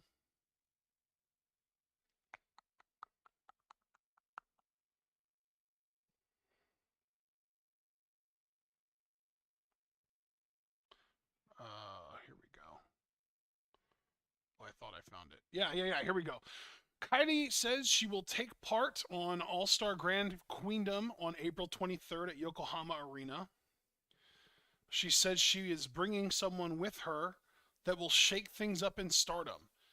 She it says, will she unveil who it is at Stardom April 2nd show at Korakuen Hall?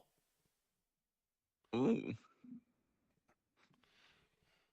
All right. And of course, we also just got news recently that Saray was let go from her WWE contract.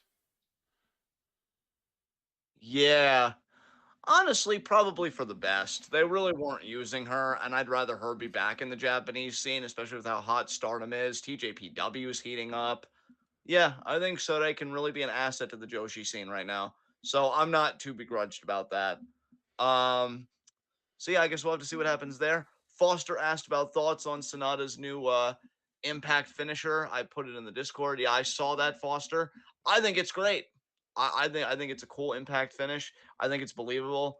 And hell, if somebody would kick out of that, it seems also like a great setup for the moonsault or Oh, whatever dude, we else. also got news that Mayu's homecoming show on March 18th is going to have streamers allowed. Oh, that's right. You told me that on Facebook. Yeah, I'm super hyped about that. Stardom is going to really. I can't wait for the Cinderella tournament and just everything Stardom's got planned. It's going to be fucking hype. Um, let's see. Caster Sale says, if betting on wrestling matches is legalized, what will be the impact on wrestling in general and in the wrestling community? Is there legislation talking about that right now, Caster? Because like I have not I heard saw anything if something there is. about that. Yeah. Oh, so they're considering doing it. Yeah. I think WWE is like lobbying for it or something like that. Um, I don't really think the impact will be that significant. Like, I think there will be an impact. Like, obviously, there's going to be an effect. I just don't want to like over dramatize or overemphasize that effect. I mean, here's the Um, thing. It wouldn't surprise me if we started seeing more upsets on the undercard of shows. So, like for yeah. example, like a lot of shows like on the undercard, you'll see the favorite being like a minus 3,000 favorite, and then the underdog is like plus 8 or 900 or even plus 1,100. if those odds would stay the same when betting would actually be legalized and people would be making bets on that minus 3,000 favorite like crazy, I think that there would be more instances of the underdog coming out on top of those situations as like a, way to keep the odds more even, basically. Right. Yeah, that could be very interesting. I know Abel asked, and I don't want to, be a shitty parent like Oscar and neglect my child, lest he join a gang and end up in prison. Who else do you think will join the WWE Hall of Fame class with Oscar? I've heard Muda is a very heavy rumor, Oh, I've Abel. heard Muda's a lock. Yeah, I've heard Muda's a lock as well. Um, Steiner brothers are already in it, right? Because I know they're doing the stuff with the game recently, and obviously Braun's in there. So I feel like Steiner brothers are already in the Hall of Fame, though. So Maybe. if I have no not clue, honestly. them, it's okay. If not them, if they're not already in it, then I would say potentially them. But if not them, yeah, Batista could be. Batista would make That would be sense. interesting. God, they really. Wow. So I don't know about you guys, but every rumor that I've heard about Guardians of the Galaxy Volume 3 has suggested that Drax is dying.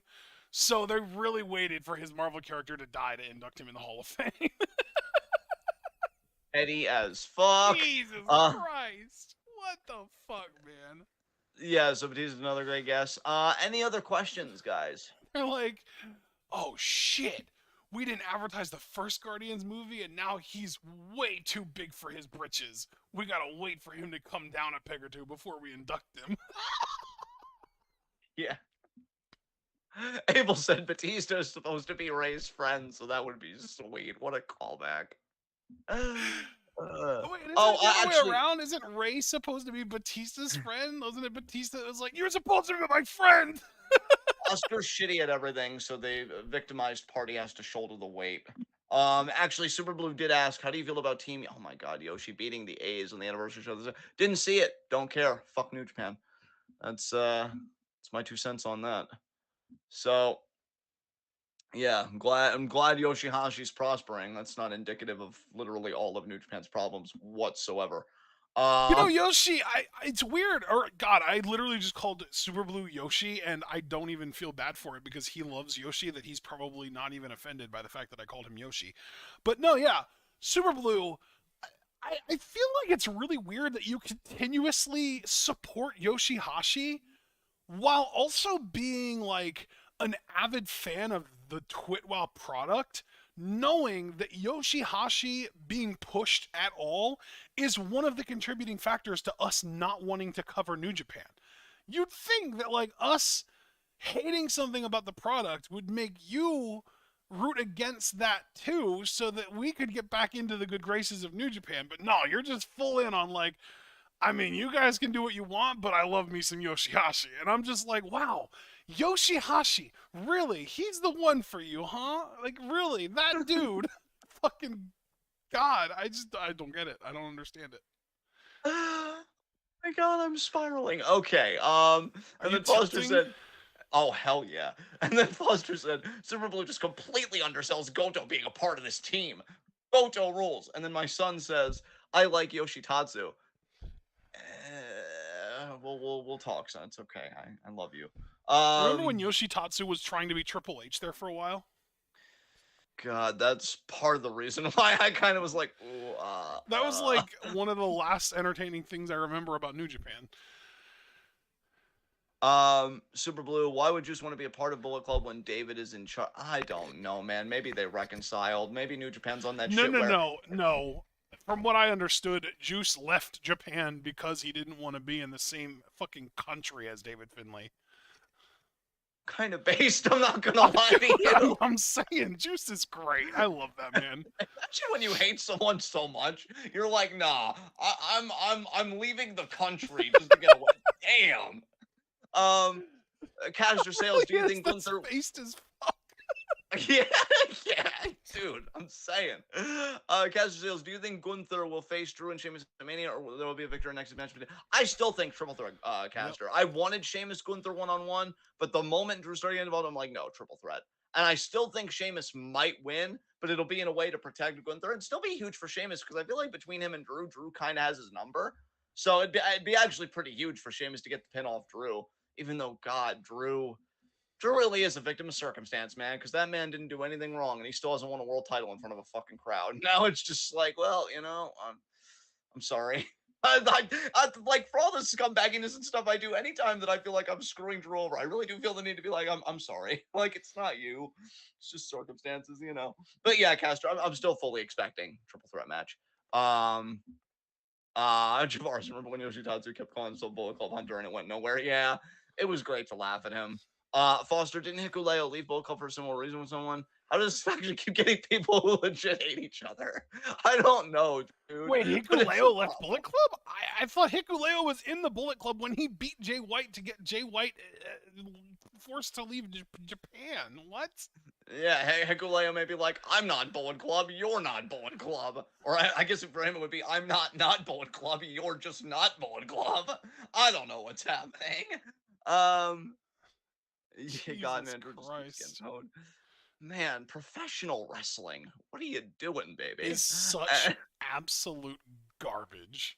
It is. It is. I feel like such a raccoon eating this shit. The fuck? It's like, yeah. Man, rub that mediocrity all over my body. All right, Foster. You guys are GMs of Raw and SmackDown. How would you sabotage each other's shows during the lead up to Raw? That seems like more of a Q&A question, Foster. That isn't tied to this week in the world of wrestling, my guy. I mean, but I would definitely attack Ashton in the NXT parking lot. I mean, for starters. But neither one of us is on NXT. It's Raw and SmackDown, bro. I would goad you to it so I could get you alone in that parking lot. God damn it! You'd pose as the NXT GM and invite me on a scouting mission to see what NXT talent I want on my Survivor Series team. No, I'm not that clever. I'd be like, Ashton, we need to talk about these issues on NXT, and then you would notice my cadence and everything. And be like, John, you're kind of being a sussy bugger about this. I don't know. I don't know at all. All right. Yes, we will, Edwin. I'm looking forward to it. I hope you are too. Yeah, I'm definitely looking forward to it. I haven't bought a subscription yet. I did reactivate my account though and get stuff situated in my account. So it's super easy. Wow! Jesus Christ. Okay, Javaris straightened us out. So apparently Hikuleo left Bullet Club to side with God after Bullet Club excommunicated God. And Jay blamed him for his loss to Okada at Wrestle Kingdom, which is why he challenged him to the Loser Leaves Japan match in the first place. Hikuleo won that, so now they're both out of Bullet Club. Oof. Because Hikuleo left on purpose, and then Jay was forced out. Would you want to check out the new ROH yet? Speaking solely for myself, no. No interest at all. I do appreciate that you said the new ROH, when in reality, it's the same thing. There's nothing new about it except for the name of the guy next to the line owner on the fucking paperwork. Dude, I'm so sorry. I'm so sorry. Your tone was so great there. You would have had me die and do the rest of the show on your own if you would have just looked at that question and been like, they're not even changing it. What are you saying? Like, you were that close. I feel like you were but here's the thing, though. Where did the ROH fans go when ROH, quote unquote, went under? I just assumed they went to PWG, to be quite honest. But they went to AEW. Oh yeah, of course. They're still here. It's the same fan base. It's the same product. It's the same people for the most part, at least. Like, it's the same presentation for sure. That hasn't changed. AEW is literally just already ROH through a WWE lens. Super Blue, I'm gonna let you in on some inside baseball. I still hate myself that I watched Impact. Like, I felt like, nah, I really, that was some shit. I didn't even know you watched Impact. When was this? Wait, well, no, that was the, okay, I remember. I mean, Joe Hendry was worth it, but like... Was he? Yeah, he is good. I just... Abel, if MJF threw a drink at your son, how would you react? If it was you, Abel, I'm throwing hands. I'm strangling him with the scarf that you bought me and forcing him to sign it. Abel is your son, so that would be fitting. Oh no, I'm throwing fucking hands. Throw a drink in my son's face. How fucking dare you? If it was somebody else, maybe it was son that I didn't care as much about, I'd probably laugh privately in the car. I'd have a light Yagami moment where I'd be like, no, I can't laugh yet. I gotta hold it in. And then after everything, I would lock my bedroom door, and then I would just start chuckling a little, and then searching for it on YouTube so I could relive the magic over and over again. I'm a very stunted person, so clearly this shouldn't be reflective of any broader morality. Everybody be better than me, all those disclaimers. But yeah, well, if it was you, I'm throwing hands for sure. Um, Darby and Jack Perry announced that they will challenge for a title soon. Will it be the same time? Caster, no disrespect to you, but the way you wrote that, I thought it said titty at first, and I'm like, oh no, what's happening? Oh But yeah, he no. did. He spelled it tittle. That's just silly. What the fuck? He might All have a right. problem with like sticky keys being on or something, because I noticed that earlier in one of his messages. Let me see if I can find it real quick.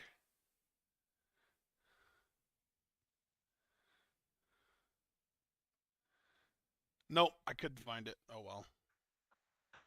Abel, when are we going back to Club Venice and having fun? That's what I want to know. I'm, talking about all this AEW Here it is. tittles out It for was the TWitWoW. exact same typo actually. Earlier on, he said Darby Allin announced that he is coming for a tittle. Two M's Uh, in coming and two T's in title. oh well, given that those are the guys getting the tittles, I'm pretty flaxed, I gotta say. Um, Yeah, we're not gonna be calming anytime soon. no, no, certainly not. Who was it? Oh, Jack Perry's a fucking shrimp, and Darby's an emo edge lord. So yeah, not really people that I believe in to be champions. God, AEW. Able Again, in I'm just chat tittles out for a TWitWoW.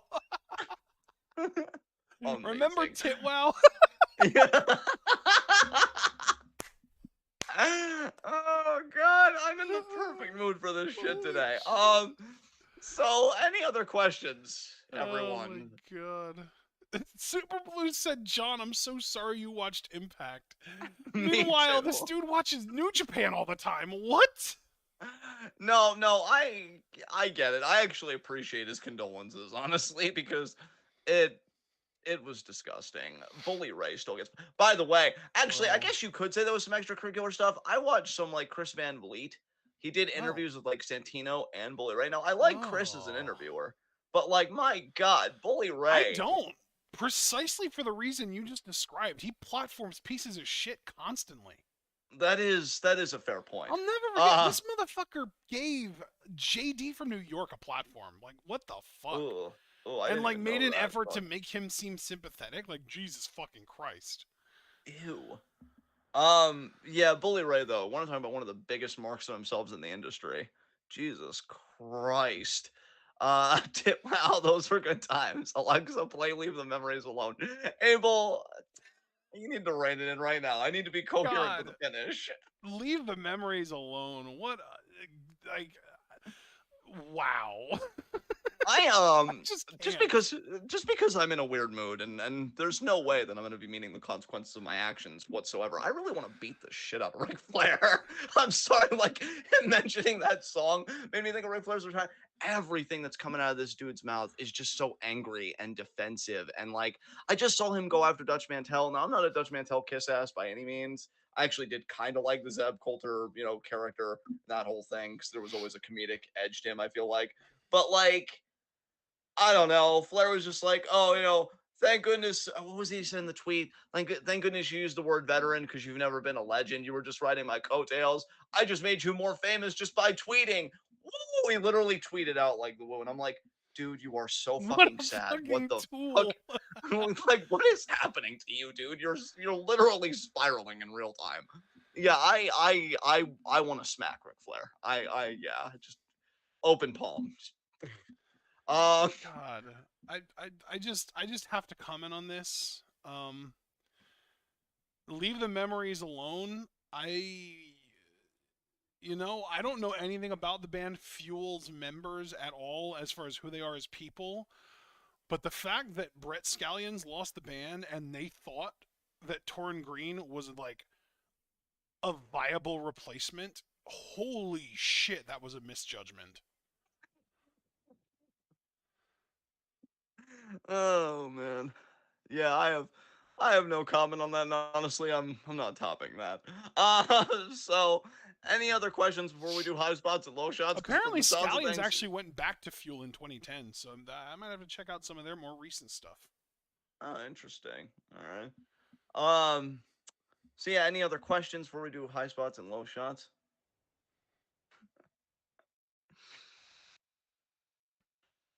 I'm tempted to say no and move on. Just want to give it a few more seconds here.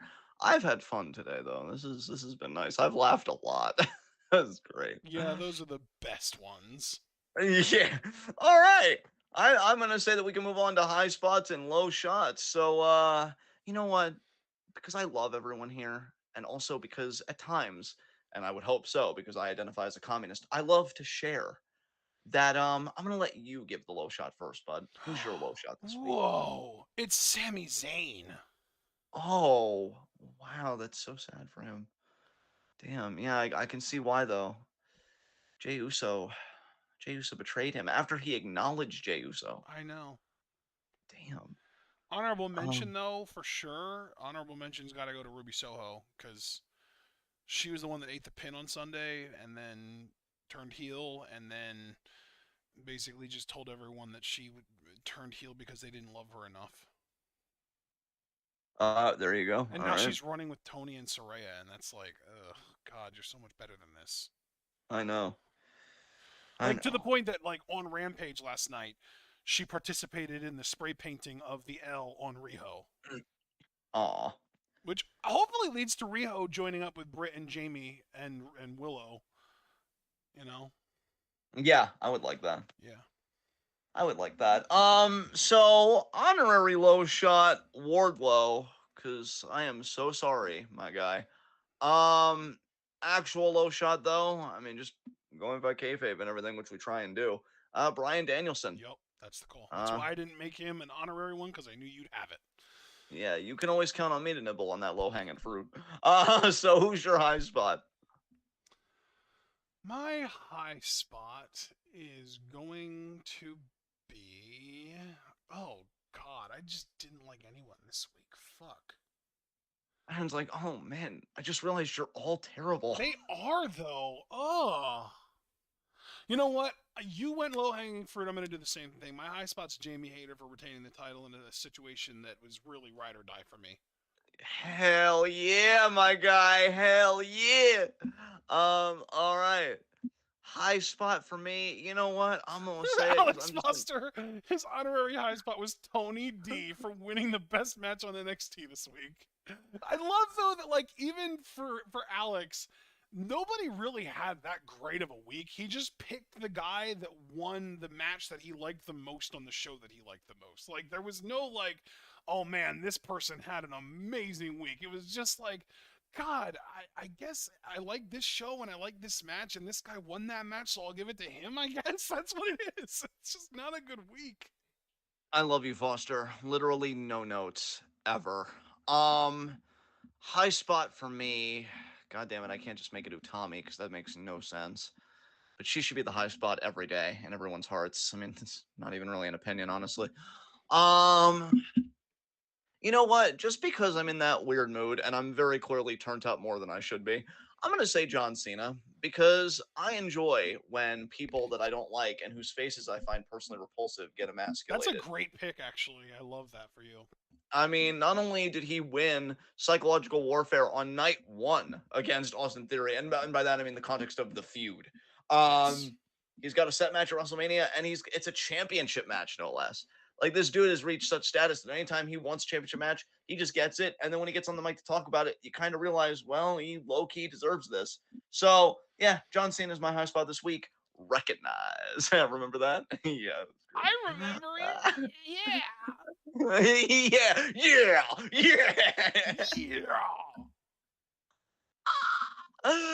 All right, we clearly need to leave. Aww. So with that said, I know, bud, I know. But with that said, guys, like the video as you file out, subscribe with the bell icon for notifications so you don't miss any of that TWitWoW goodness. Check out everything we're involved in the description box. Follow us on Twitter and Twitch because we are the best wrestling podcast in all the IWC. And we will see you again Monday at 4 p.m. Eastern Time for Stardom's March 10th show live reactions. It's going to be some interesting stuff on that show. Lady C is getting her Future of Stardom title matchup. We're actually getting a number one contenders match for the next challenger for the Future of Stardom title. It'll be a triple threat between Rina, Miyu Amasuki, and Hina. Uh-huh. So that'll be pretty cool. We've got Third time we're getting Natsupoi that versus this year. Okay. Wait, say that again? It's the third time we're getting that exact match this year. Rina Oh, has yes. won both Okay. of the first two. Okay. Yeah. Yeah. So that should be very interesting. And just we're also going to be getting that Goddesses matchup, BMI 2K versus 7 Up. No matter who wins, I feel like we lose, but that's okay though. That's okay though. And we've also got Tam teaming with Club Vena. So God, I'm just gonna tell you, Abel, since I know we've been clubbing pretty hard lately. I mean, you got to be really nice around Tamantha. She's gonna, I know she's gonna cramp our style. Unhinged. You don't need to be nice around her. Oh no, she's gonna cramp our style though, bro, big time. Because Bro, like, she's gonna oh cramp your style whether you're nice to her or not. Fact, Abel, do you just want to make kind of an excuse that the car ran late and just leave her? Like, I'll think of something. I'll think of something. But yeah, that's got to be handled. That's a real problem. But they're facing Queen's Quest, and Utami's never a problem, like ever. And Ozmi just had one of the best matches for her fucking career, and Kamitani just continues to be amazing. Had a great match with Hazuki, although low key, I think Hazuki should be Wonder of Stardom champion right now. But that doesn't matter because Kamitani is going to be getting her rematch with Mina. So I hope Mina makes her tap out again. Son, but I like Tam Time. Yes, clearly you're in that phase that I was in where like you're just like I could fix her, or even if I can't fix you, I like what you're about, so let's do it. But no, son. No, son. We'll have to figure that out later. But yeah, guys, join us for that at 4 p.m. Should be an interesting card. And that's all I'm going to talk about for this week. Although, if you want to know more extensively what we are doing, Ashton does have the TWitWoW schedule up. He's pinged it on Discord. It's on his Twitter. Check it out. Have a great rest of your weekend, guys. And we'll see you Monday at 4 for Stardom. Be good to yourselves. Be good to each other. Tune in and peace out.